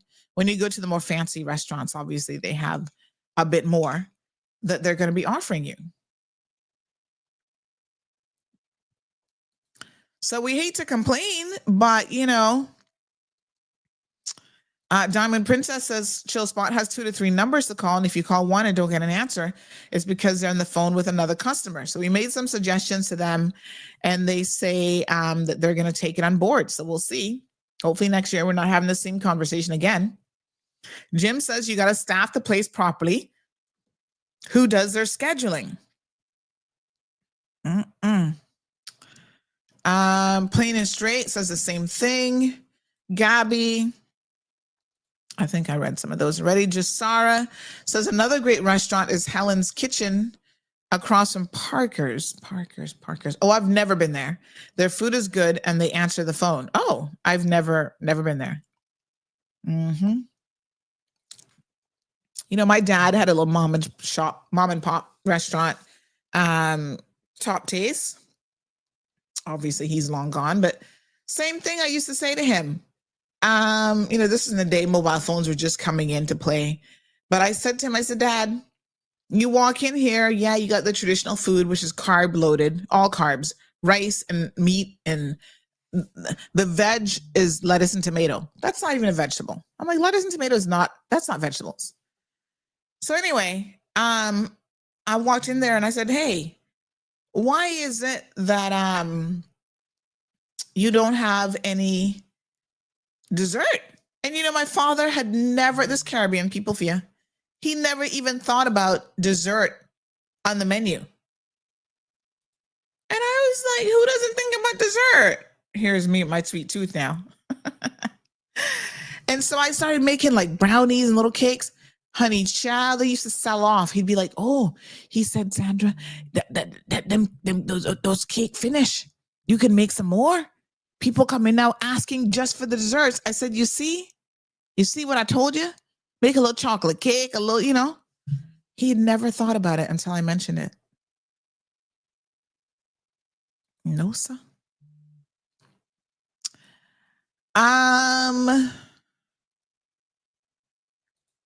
Trisha says, not all the time, just an education or healthy food drive for a period of time. I mean, that's fine, but I don't know that that's Foster's job to tell y'all to eat healthy. Marshall says eating out should be a treat, not an everyday thing. Well, that's how we grew up back in the day. I can tell you, my aunt, like eating out was like a Friday evening treat or a weekend, like a Saturday. She cooked. She was a cooker. Like, trust me, chef extraordinaire every single day. Breakfast, packing lunch. As I got older, I could buy lunch at school. But when I was younger, it was like pack lunch and everything. Carrie says, I found in Grand, if your restaurant is very busy, cleanliness takes the back seat. Oh, Lord, have mercy. The cockroach keg. What keg? What the heck? Leg. And my curry chicken. No. Oh, my God. Yeah. Mm-mm. Again, you got to make sure that if you're in the restaurant business, because them roaches love your food too, you got to keep your place clean. You got to make sure you're, getting the place sprayed regularly around the restaurant on the outside because they be sneaking in. Ugh, my God, no. Andrew says, I see a lot of food trucks spring up all over the Cayman Islands. DEH and DCI have to monitor for food hygiene licenses. So many people selling food out of vans and cars. And that's why you're not really supposed to do that without a proper license. And DEH actually offers at least a couple times a year food handling courses, how to properly store food, handle food, the whole 9 yards. There's like certain protocols on the back end of the kitchen, people serving the food. Come, Stacy, and all of those things. So even, thanks. Even in terms of like hair nets in the kitchen and stuff like that. When I'm cooking, like I'm in the kitchen doing a big meal, child puts on my own hair net. Good news, the phone is back in the studio. So our phone number is up and working. Somebody give me a call. I want to make sure it's actually working, but I think it is. So yes. So why many of the local restaurants putting so much pepper in the food now, says Plain and Straight. Oh, I don't know about that. There is one local restaurant that I have been to a couple times, and I know a lot of Caymanians love their food, but it's too peppery. Everything is like hot. Like it's like not all dishes are meant to burn your stomach. I mean, yeah. Uber Eats accepts international cards. Oh, I'll try them next time then. Most of the times that the fun of it in the States is actually sitting in the restaurant and going out, right? Anthony says, Sandy, I bet you that was a Spaniard. Come on, everything is CCC in Miami. Behave yourself, Anthony. Okay, KFC, it costs 10 cents to print on the POS paper. And they're acting, oh, did somebody try calling me? Oh, hold on. Oops. Most local restaurants, customer service is disgusting. Ooh, I got some WhatsApp messages on this other phone. I was actually hoping you would have called the other number. Hello, honey child. Hello. Hi. Just tried calling the number. Still saying the number you dialed is out of service. I think that's because I forgot to pay my flow bill. Hold on. Okay. Oh God. Well, while we're on the topic, do you eat ketchup on eggs? No, sir. No. What? You No. don't know what you're missing. No. What I'm not missing is the high sugar content that is in that ketchup. Ketchup is one of the worst condiments for you. And Make your own. I know Caymanians, like I said, I know Caymanians love it. Don't get me wrong. I hear y'all. But it is horrible for you, for your health. And oh my God, Gigi loves the ketchup. Like, I don't know what it is with her, but she got that somehow, the gene must have skipped me, but it's attacking her really bad. Because when she puts like everything, like it's not fries with ketchup, it's ketchup with fries. And I have to literally take the ketchup from her and say, no, We're So the not. fries are the condiment. Yeah, exactly. And I'm just like, we are not going to do that. But oh my God, she loves ketchup. And so I have to curtail it. But yeah, I don't think I've ever had rice and ketchup, and I've never had eggs and ketchup. Flo, why is your website not working? Discoverflow.ky? Is that still the website to pay my bill? Hold on. Flow messing up. We can't get service where I am, so. Oh no. Starlink, hurry up. Let me see. Fast Pay. Let me try that website. Okay, so that one's working. All right, caller. Thank you so much. Thank you. Oh yeah, maybe is it the discoverflow.ky no longer working? So it has my account here. Outstanding bill is 0 on that one. This is the one that they are saying due date December the 18th, but something must be past due on it. Okay, hold on. Today's December the 8th. All right, Flo, let me try and pay you so you can try and turn my phone back on. So fastpayflow.com. All right. I think I had the wrong number. All right, let me sort that out today. That's my fault. I'm sure of it.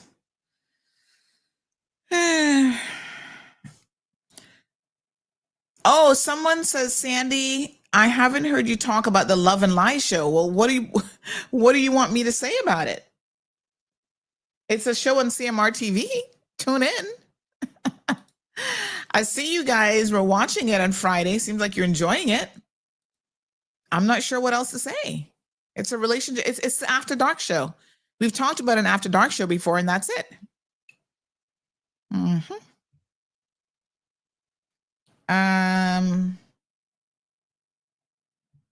Yeah. Okay. So that's the show. Just tune in. All right. Another person says here. Now, we don't have anything to do with Top Taste Restaurant anymore. I don't know who owns it now or what the dealio is, but this person says Top Taste is still doing brisk business.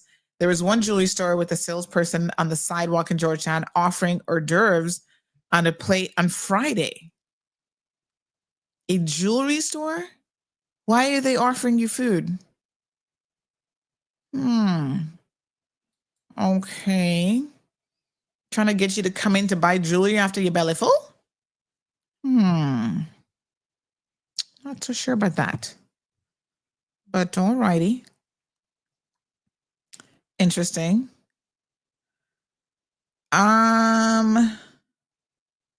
Okay, let me see if I can. Oops. Let me see here. Jasara, thank you. Siobhan, good morning. Says, good morning. Since we're talking about people not answering their phones, for 3 weeks now, I've been calling Cayman First about a car accident claim I put in from November the 11th. Cayman First, are you available to answer the phone?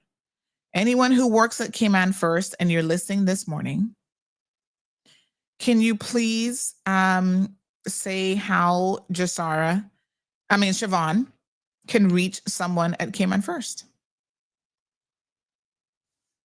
Just curious. She'd like to sort out the claim. Thank you.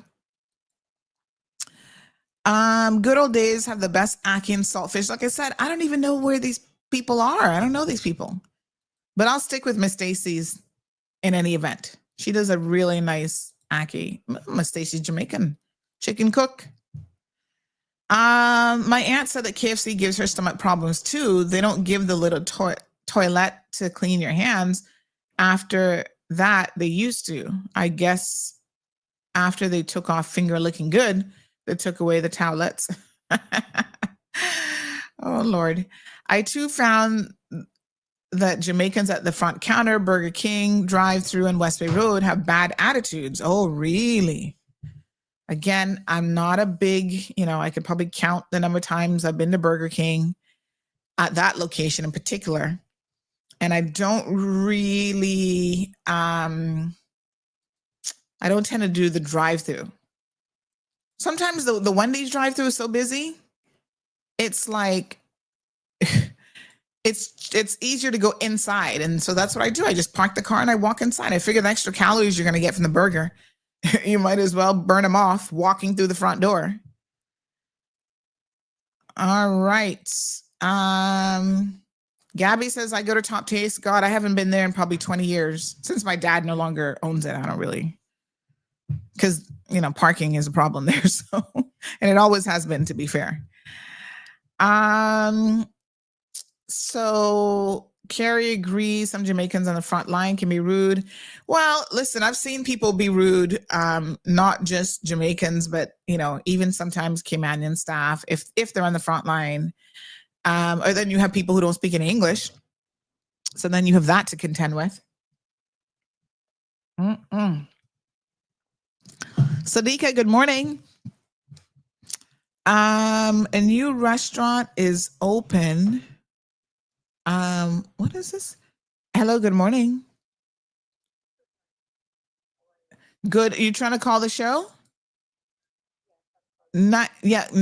Call the regular number 936-2626. Toll free, courtesy of Flow. Yes. Still on air. Okay, dear. Thanks. And it's not a good thing when you pay that much money for a plate of cooked food and the person that you bought it for can't eat it because it's too peppery. Yeah. Y'all need to hold back on the peppers. I don't know what's going on there, but it's a bit much. Okay, let me pay my Flow bill. It says due date is December 18th, but anyway, part of this might be past due, and that's why they're like, payment amount.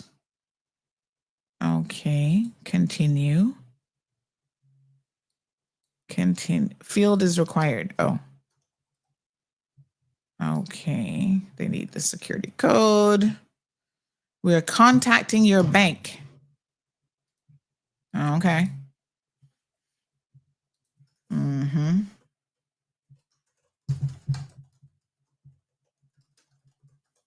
Okay, and verification code sent to, I think this one is sent to text. Hold on. Verification code from a bank. Okay.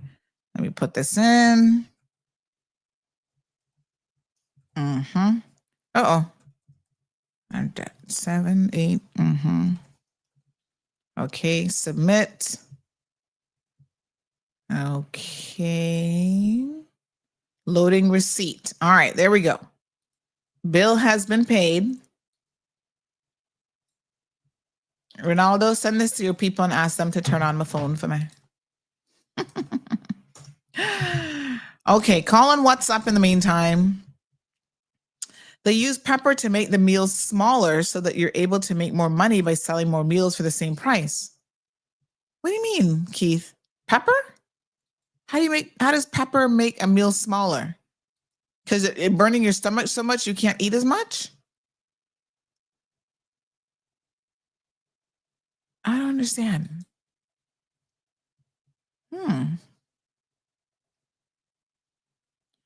Barbara says Mango Tree is the only place that I could recommend to visitors as a local place to eat. They serve a soup before the meal, and they used to have proper servers. Sadly, the last 2 times I went there late in the evening, it took me 3 servers to get my food. As for Helen's, I got sick from the food. What is needed is a few decent local restaurants with local decent seating and foods that is presented in a professional manner. Yeah, you got to know how to plate your food too. Like plating food, as someone mentioned earlier, it might have been Anthony, is really, really important. Like plating the correct portions, as well as, just getting it right. All right, let me tell you guys about a special that Digicel has on for the Christmas season. So they are bringing it, and they're bringing it hard with their specials. They had a pre-Thanksgiving special that Thanksgiving weekend, Black Friday sale. And I can tell you that they sold so many phones. They had such a great response from that promotion. They are going to keep it going so that nobody's left out going into the holiday season. Make sure that you get access to your specials from Digicel. So the Christmas specials are now on. I love it. And let me just give me 1 second here. I'm going to just pull this up. Oh, hold on 1 second. Yes. Good morning, caller. Welcome to the program, Honey Chill. Hello. Hi, how are you? I'm fine, thanks. Good. Giving thanks. Yes. I'm listening to the show, but I would like to just say something. It's not only a Jamaican thing in customer service, and it's not only in the restaurant on the island. It's everywhere. Most persons do not know how to articulate themselves and present themselves with a good customer service.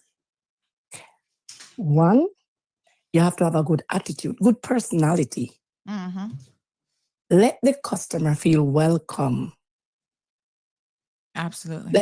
Let the customer feel comfortable and wanting and see the need to come. I am so devastated at times to hear it not only from the small business, but persons went to big businesses and they are complaining, oh, I don't feel welcome to spend my money there. You have to remove self out of business and put your heart and your mind. You have to love what you do, because if you don't love what you do, you will not do it well. That's true. And that is a problem. You have it in the hospital, you have it you have it everywhere. And that's the reason why I'm going to talk to you off the here and let me talk some things together. But it's everywhere. The attitude, they don't care about customers. They just want to receive the salary, and that's it. It's everywhere. When we say everywhere, from the street to the highest of the highest. Every business you can think of. Customer service is lacking. Oh my It's gosh. poor. The attitude is dirty. Very dirty. And you have the few that really doing well, they hide them. Yeah? So that's something that they all need to look into. In every entity. Every entity, you must feel welcome. And if they want, they can call my phone for some tips. All right. Thank you so much. I appreciate it. God bless you. All right, my dear. So, I do thank you. I do think that customer service is lacking. And like I said, it's a number of different reasons why this is happening. Before we get to that, big shout out. Digicel has their Christmas specials on. So what can you get for Christmas? Honey chill. First of all, they're doing some real deals and win big promotions this Christmas with Digicel. You can sign up for postpaid and enjoy 50% off. 50% off of the first 2 months. Not too shabby. You can also do a prepaid. If you're a prepaid customer, you want to be a prepaid customer, you can get a Samsung A17 plus a 10-day plan for only $249. You know what? These are actually really good Christmas gifts. Give somebody a phone and a little plan for Christmas. You can get Digicel and fiber 350 megabytes for $76.50. And if you've had Digicel postpaid for 2+ years, you can do 0 down payment on handset financing. All of these offers are valid through December the 31st, so just in time for Christmas. Make sure you contact your local Digicel location. And every time you make a purchase, any of these real deals, you get entered to win one of 30 amazing prizes. Terms and conditions do apply. Please note that these specials are available only in store, so not online or anything like that. But if you go into the store, you can get some of these specials. So this is pretty interesting. All right. And if you sign up for postpaid plan, you also, that's only $10.69 a month, and you get tons of football and sports content directly on your phone or at home. Really? Okay. Honey chill. So they're doing their home broadband promotion and service, where you can actually get a $300 store credit for that goes towards a new phone as well. Wow. All right. I'm going to tell you guys a little bit about that as the week continues. Lavana says it's not easy running a restaurant for sure. It's a lot of work. I don't miss it. I love my little laundromat now. Best decision I made, just saying. Oh, yes. And to be fair to all of the restaurants, one of, if not the most difficult job, like businesses out there, in my humble opinion, are restaurants. It is a very difficult business. It's hard to be successful in a restaurant. Everything from the cost of food, delivery of service, it's expensive to get in the restaurant business. The equipment is expensive. Having, all the things that you need, knives and forks and plates and dishwashers and people clearing up. I mean, it is hard. It's a tough business, especially if you offer a sit down component to it. Takeout is tough enough, but if you ever sit in and eat, oh my gosh, it is hard. Very challenging. And so, we're not trying to knock businesses just for the sake of knocking them. We're just trying to say, listen, you can make some improvements on some of your, customer service elements of the business, which includes answering the phone. Good morning, CE Bank says you can make your own at home with organic tomato paste, some organic coconut sugar, and some seasonings. Yes, Flo has been having issues again. Hurley sell a healthy ketchup called Organicville. Well, the worst thing about ketchup is the high fructose syrup or sugar content in it. So if you can make it without sugar, then it's not going to taste the same, I must say. But it would be healthier. So the last thing I need is anything else that has sugar in it in my diet. Trust and believe me. Shaka says, why didn't you promote the After Dark show? Well, we've been talking about it forever. And it's every Friday. They just had their second episode. We put it on the guide. Gosh, y'all are killing me about the After Dark show. We need to do more promotions.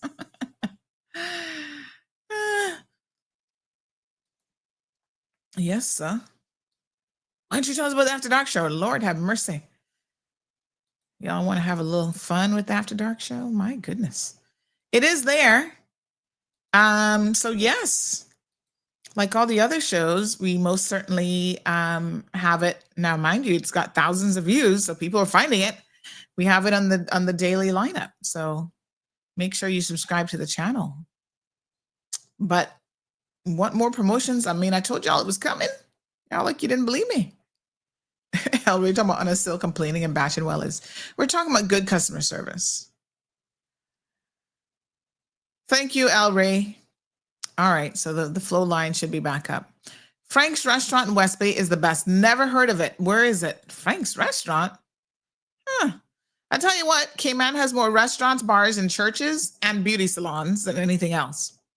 I wonder how many restaurants. We got a lot. Sarah says, if you don't like people, you can't accept a customer service job as you're affecting the business. Isn't that crazy, Sarah, to think that people who don't like people would actually be front facing? And some people don't really care. Like, it's not even that they don't like people. Maybe it's under stress. They don't really deal well. You know what I'm saying? They can't handle. They can't handle the stress of like when things get busy and phones are ringing and customers are like, "Arr." Then yeah, you shouldn't really be front facing. And it's not easy. Jasara says, I agree 100% with the caller. Customers must be happy because they work hard for their money, and that's what pays us. If the company doesn't make money, we don't get paid, and a lot of people don't realize this. Absolutely. That's the nature of the business. Immigration has some poor customer service. Not all, says Strong Will. Oh, honey child, are we going to talk about government and customer service? Some of them need improvements too. KY says North Carolina grades restaurants. Like, who does that? The city? Or, because, maybe what we need in Cayman is like a kind of hybrid of a Better Business Bureau / grading system where consumers can do reviews on businesses, and that's available online. I'm just saying. North Carolina grades restaurants. The grades are displayed at the establishments. This may be what is necessary here in the Cayman Islands. Oh, I know like TripAdvisor has stuff. So I think if people do well, they'll print that off and share that, we have like 5 stars or whatever in TripAdvisor, but something to think about. If you want top-notch customer service, go to Casanova's, and the waiters aren't too hard in the eyes either. Oh, Gabby. But you're right. They're excellent. Consistently good. And they move, they're not slow, and those guys are like on it. Who else does really my new favorite restaurant that I'm into? One of my new favorites is the Japanese restaurant that I told you guys about, Kojima. Oh my God, their service is amazing. I feel like going there today. Anybody wants to do lunch? Ciao, I'm there. Those tacos, I've tried the duck. Somebody said the beef is good. So next time I go, I'm going to do the beef tacos. But the duck tacos, wow. The edamame, wow. The steak, wowie. Everything is good in the menu. Barbara G says Casanova is my favorite place to go, and I fully agree with you. It's good. Anthony says the telecom companies need to stop the BS offering specials for prepaid customers. No. They have not forgotten the long-term customers. Let me reiterate what they have for existing customers. Perhaps that is my fault. So Anthony, I will tell you what you get as a postpaid customer. I thought I said it, but here we go. Existing customers. If you've been with Digicel for over 2 years, because they want to make sure you got a good pay history, you know how that works. No down payment on any handset financing for postpaid customers that have been with Digicel for over 2 years. If you're already a postpaid customer, you can also get a second line for only $50 a month. Really? Boy, they tempting, Nina. I could go one of those fandangling new iPhone 17s. Well, I already got my iPhone 17, but I could use another one. All right, so here's the raffle. This is what they're going to give you. So everybody gets entered into the raffle. So you get any of these Digicel Real Deals for the Christmas, and you get a chance to win one of 30 fantastic prizes, from phones to free service plans. And so the drawing, they'll do 10 winners per week until December the 31st. And then they're going to select the prizes based on the offer the customer took advantage of or transaction conducted. A representative on behalf of Digicel will contact the winners to let them know what prize they won, and they'll be invited to visit Digicel store in Cayman Bay to collect their prize. You can check out their Christmas page on Digicel's website for more information. Yes, sir. And here's another thing that they're doing for you on Saturday. That's this Saturday. They're going to have a customer appreciation event. So come on out, folks. All day from 10 a.m. until 6 p.m. at Digicel's Cayman Bay location. They're going to be doing giveaways, refreshments, lots of excitement, fun activities, and prize giveaways are going to be between 11 a.m. and 1 p.m. And you can take pictures with Santa, so bring the kids out. They'll enjoy that. Spin the wheel, prize giveaways, and everything from cool Digicel swag to phones, etc. And of course, you can then share your Digicel pics to your Instagram with the hashtag Real Connections for a chance to also win a prize there as well. Wow, they got a lot going on, honey chill. Sounds like Digicel is bringing the Christmas. They're bringing the Santa back for Christmas time and all these deals. All right. That's good. So your in-store appreciation day, you get your seasonal raffles and your Christmas specials. But yes, Anthony, they got something for you too as a postpaid customer. Okay. Don't get salty now. Thank you. Lavana says, what made it harder for me is that I did a lot of my own cooking. I had a full-time job. Yeah, it's difficult. What? It is a horrorous show? What does that mean? The Love and Lies After Dark show? What? Fred's is the old Domino's by Ed Bush. Oh, I didn't even know Domino's was no longer there. Huh. Okay. Trisha says, trust the Japanese, understand service. Well, they're hiring the right people, that's for sure. Go see Burger King. The staff decorated. It's real nice. Okay. Which location are you referring to? So Christmas is here, obviously, and a lot of people are getting in the mood finally. I got my tree this weekend. Big shout out to Blake, who was able to get me a tree. Somebody says, went to dinner at Kojima's for Kevin's birthday. It was great. Yeah, he ate there twice because I took him for lunch on his birthday. Same place. So that was pretty funny. He was like, I didn't know that I was being taken there. I was like, aw. Hey girlfriend, do you want a full 10 pounds of beef or 2 5-pound lots? Why I ask, as some people cook half for Christmas and half for New Year's, and that would save you the hassle of portioning it out. Let me know. Please pardon my bad manners. Good morning. Oh, well, I kind of feel like this year is going to be low key. I'm not doing a lot of cooking, and so many of my people are going away for Christmas. So let's portion it out. Good morning. You gotta say good morning first, you know. Good morning, Mama. Portion it out, please. So yes, we'll portion it out because I might not cook that much for Christmas this year. I don't know yet. I'm still thinking about it.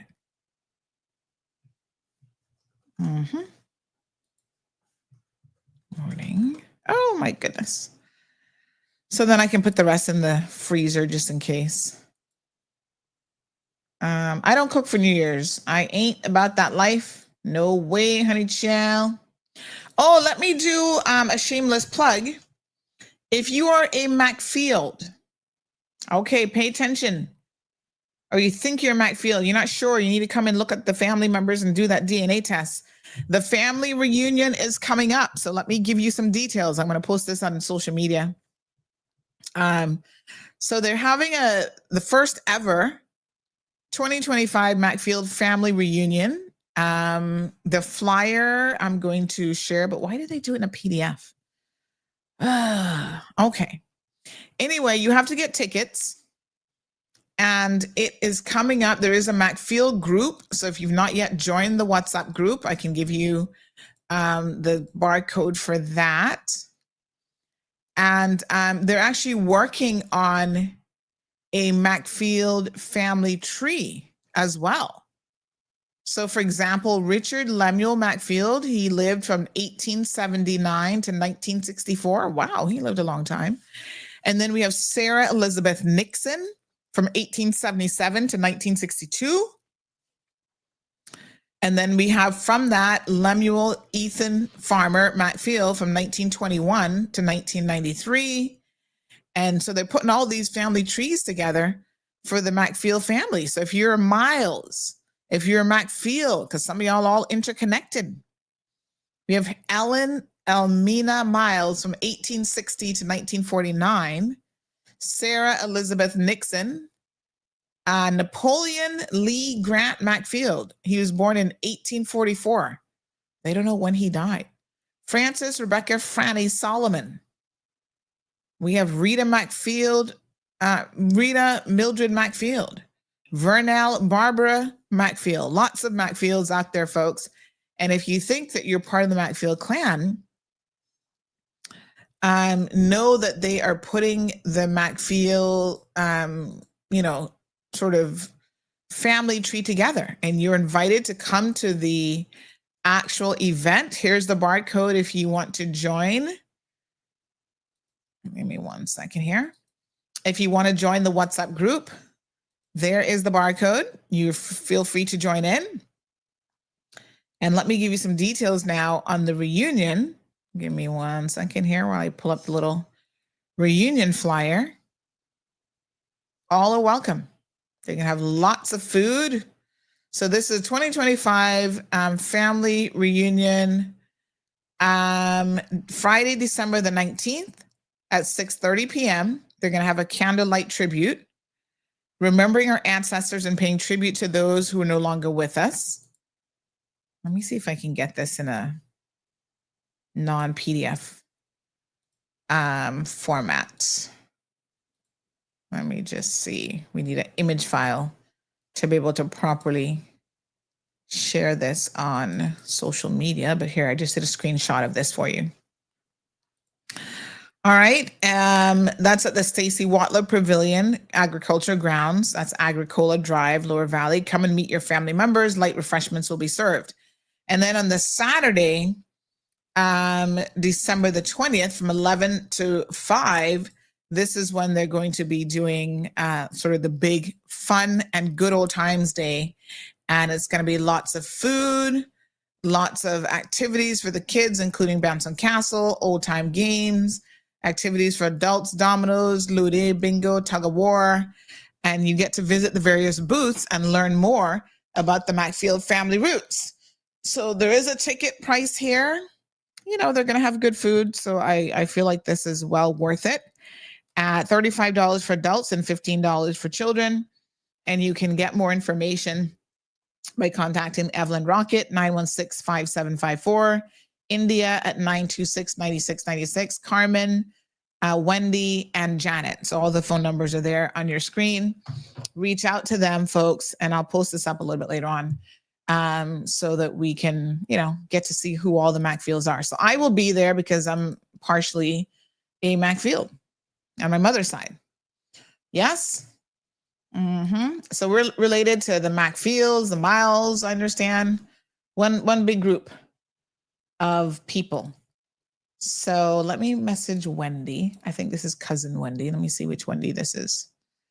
Good morning. Can you send the flyer as a JPEG? All right, so let me see. Yeah, so anybody who wants to join in, please know that you can if you're part of the Macfield family, or you think you are. Maybe you're not even sure and you want to come and talk to some of the older heads like Steve Macfield to find out if you're part of the family. All right, Sophia says, check your messages. 2 things about Wellies and Mango Tree. Do not eat from them if you're in a rush, and do not eat from them if you're starving. What a hot mess. Good morning. What does that sound? Why does that sound like the mad dancing woman? No, that's not her.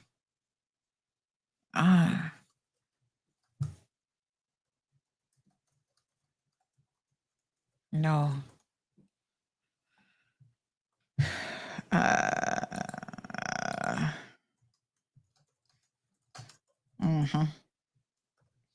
All right, let me see now. Hold on. Back to CNB upgrades. Can you suggest they add the feature to notify recipients once a transaction has been credited to your account? Yeah, you know what? I'm actually going to call the bank this morning because I do need to talk to them because somebody's trying to poach me away.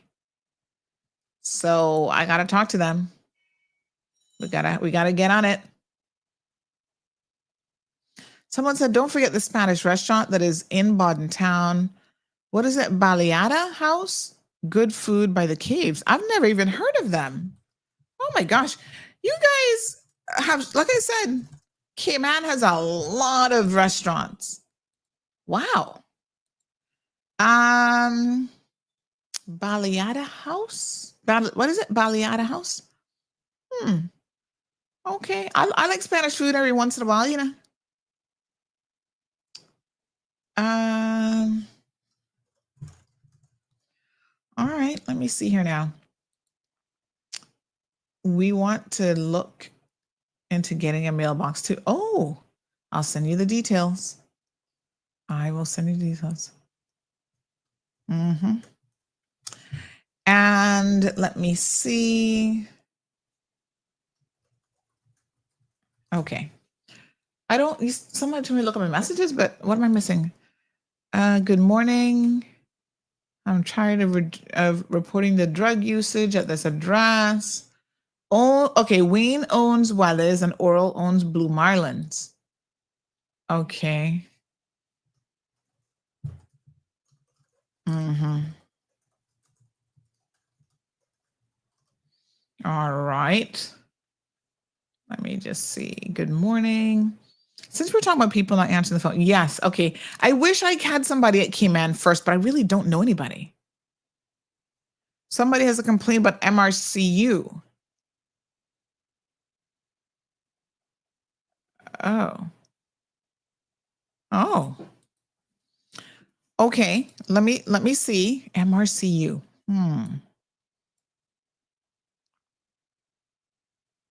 Oh, wow. All right, let me send this to someone. They're not, I don't know who really, MRCU falls under which ministry?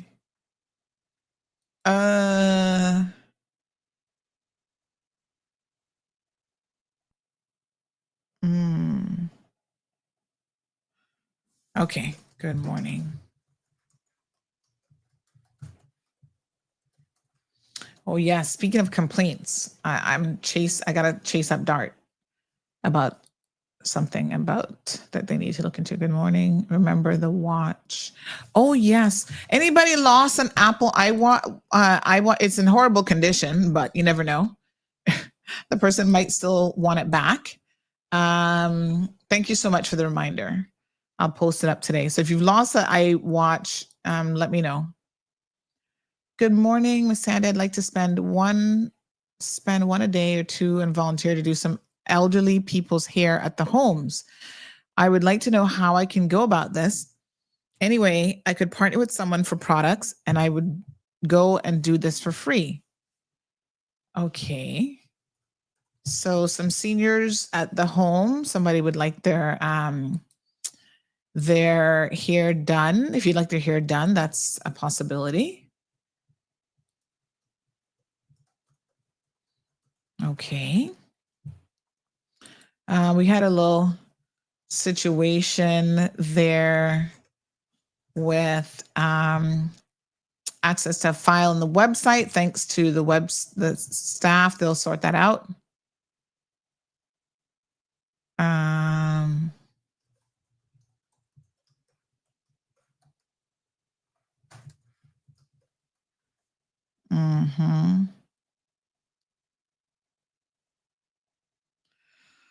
All right.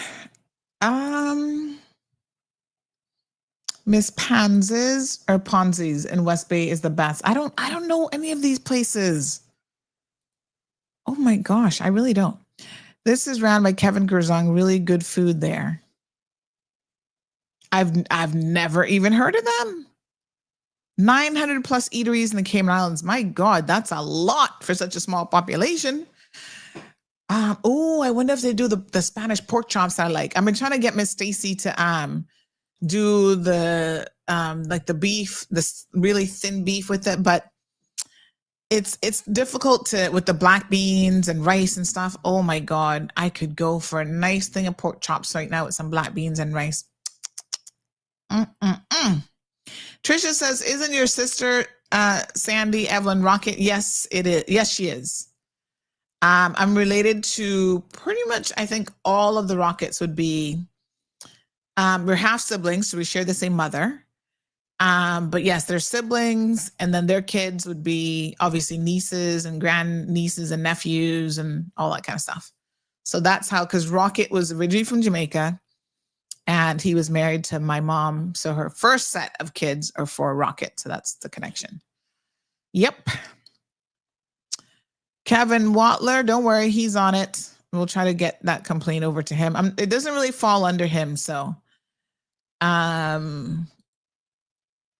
It doesn't fall directly under him, but I guess he can make some increase outside of his pay grade.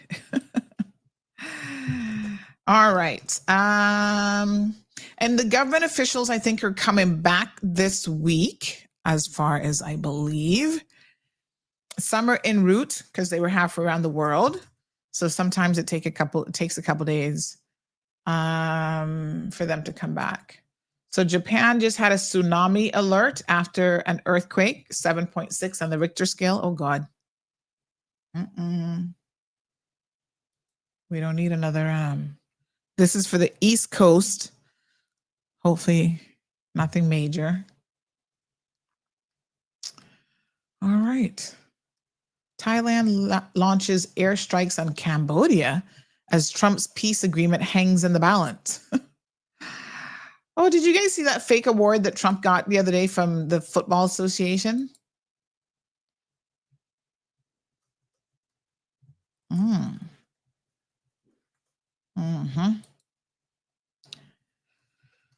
All right, good to go. Good to say. I thank God, Miss Sandra. Okay. All righty, Kevin. Yes, he is on it. He's their public relations person, I think, manager. All right. Well, I'm glad to be back. I might have to make one more quick trip before Christmas. But let me see here now. Yeah. Okay. Oh my goodness. Let me message. Someone saw me. They're like, oh girl, I saw what you said about getting in and out really quickly. In and out of the US. And I was like, child, let me tell you something. I was supposed to come back on the flight last night. I came back early from Saturday night. I was like, you know what? I don't want to spend another day in the United States right now. Let me get the hell out of Dodge. I had my mailbox stuff sorted out. I had to send some stuff by cargo. Big shout out to Cayman Airways Cargo. I'll probably get that today or tomorrow because some of the boxes were larger than anticipated. And so yeah, I was like, I'm done. Didn't do any major shopping. I just cleared my box, organized my stuff. So I was like, you know what? I'm going to come back early. And the funny thing is, when I was at the airport, one person said, I heard you say how you come in and out. They're feeling that vibe these days. You know, their tourism has dropped significantly by the billions of dollars. Canadians are not going to the United States anymore. It's really bad. You know, you guys can support this man all you want, but even from a financial perspective, he has really put the U.S. in the worst situation than it's ever been in terms of like nobody wants to go there to you know to shop and to vacation or whatever anymore. It's really bad. I was thinking about going to the Art Basel show because that was this weekend, and I swear every time I go to the US, like in December, I somehow manage to go when Art Basel is happening. And I've never been, and I really do want to go one day, but this weekend I was just like, yeah, I can't even. So I ended up coming back early. And so I'm keeping my trips extremely short when I go to the US. Whew, boy, I don't want no you know, what's the name of those people? ICE be looking at me hard. Speaking of ICE, did you guys see Mikey's story made some like international news? Yeah, Mikey the Caymanian picked up by ICE. Oh man, it's so sad because one of the things that they're doing, which I think is so wrong, instead of returning people to their country of origin, like a lot of it is about the process, like how things are being done. They're being done wrong. So they're actually sending people to countries that they have never been to, that they've never even hardly heard of, that they don't know anything about. I'm like, why are you doing that? Why not just send them back home? Like a Jamaica. Sorry, Jamaican. Why are you sending a Jamaican to Africa?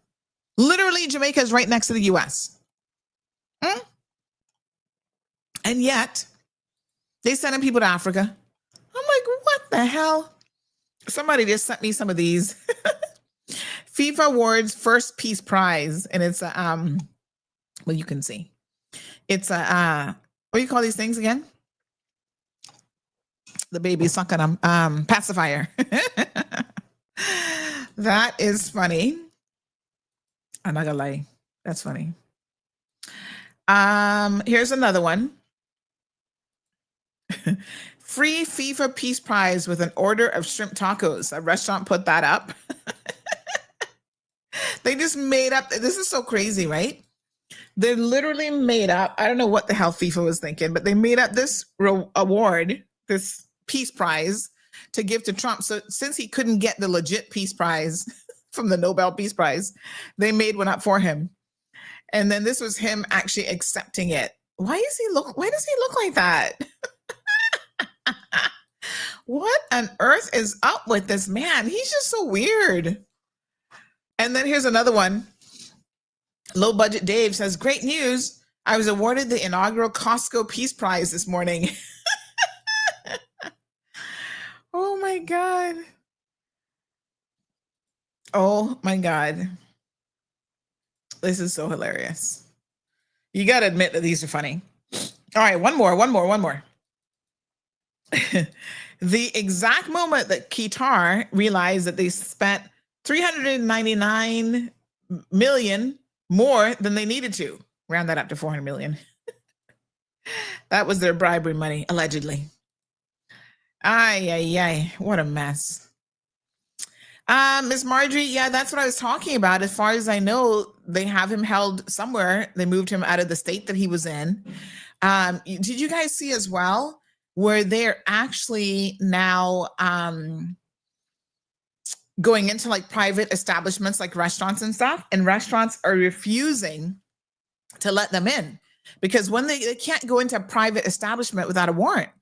And so the restaurants are like, no, like they're standing their ground. There was even one with a New York police officer who basically put an ICE agent in handcuffs because he's like, no, you can't do this. You can't do what you're doing. This is unlawful, illegal. And they got handcuffed off. I was like, what the hell? Yeah, buddy. Yes, sir. What a mess. Unbelievable. Unbelievable. I don't even know what to say. So there were a couple of restaurants over the weekend as well that were saying that they're like, no, we are not going to,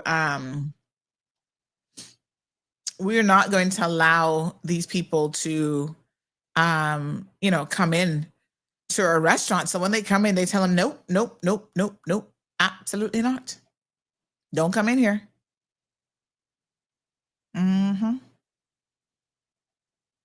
I'm dying to tell you guys about something new that I've got.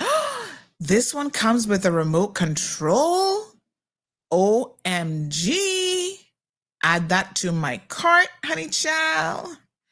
Okay, I'm dying to tell you guys about something that I got myself. I tried it last night. I'm so excited about it, but I can't tell you about it because two little people on my Christmas list, they're actually going to get this for Christmas. So I don't want to tell you guys about it because I want it to be a surprise.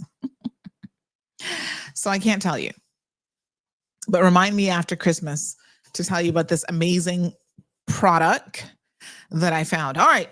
Speaking of Christmas gifts, please don't forget, honey child, you can get your Christmas products right here, courtesy of our sister company. So a couple little things here. Of course, you can get your dash cams for Christmas. They make an amazing Christmas gift. I know some of you are buying them for Father's Day and stuff as well, but get them for Christmas because, nothing like safety on the roadways. That much I can tell you. So let me do a shameless plug through our sister company, Roque. Got a business license, honey child. We've got amazing things up for Christmas. Look at that.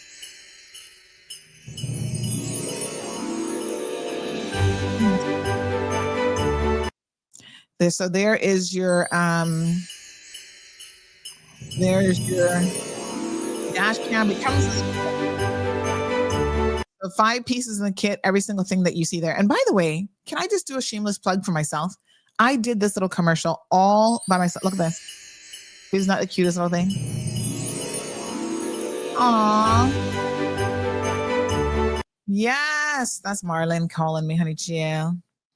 Hello, Marlon. I'm still on air. How can I help you? A cracked phone ruin your holidays. Hello? We fix it fast. Get your phone fixed Hi. in a flash for the Christmas rush.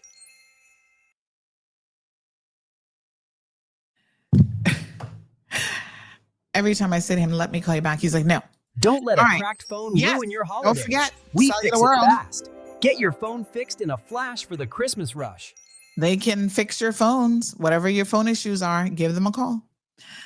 So I'm learning how to do some little videos and stuff. So you'll see more of my skills on display. I'm getting there. Here's another one that I made. If you're looking for a vehicle, a car, now this is, a good deal because a little bit of suspension work has to be done on the vehicle. And so the price already reflects the fact that the suspension work has to be done. The owner just can't really be bothered getting it done. So this is a 2016 Honda HR-V in really good condition. One female driver. Look at Auntie's skills. Isn't that pretty? Yeah, buddy. So if you're in the market for a used vehicle, this is a really good buy. It's just that it does have some suspension work to do on it. So they'll a couple days time, they'll get that sorted out for you.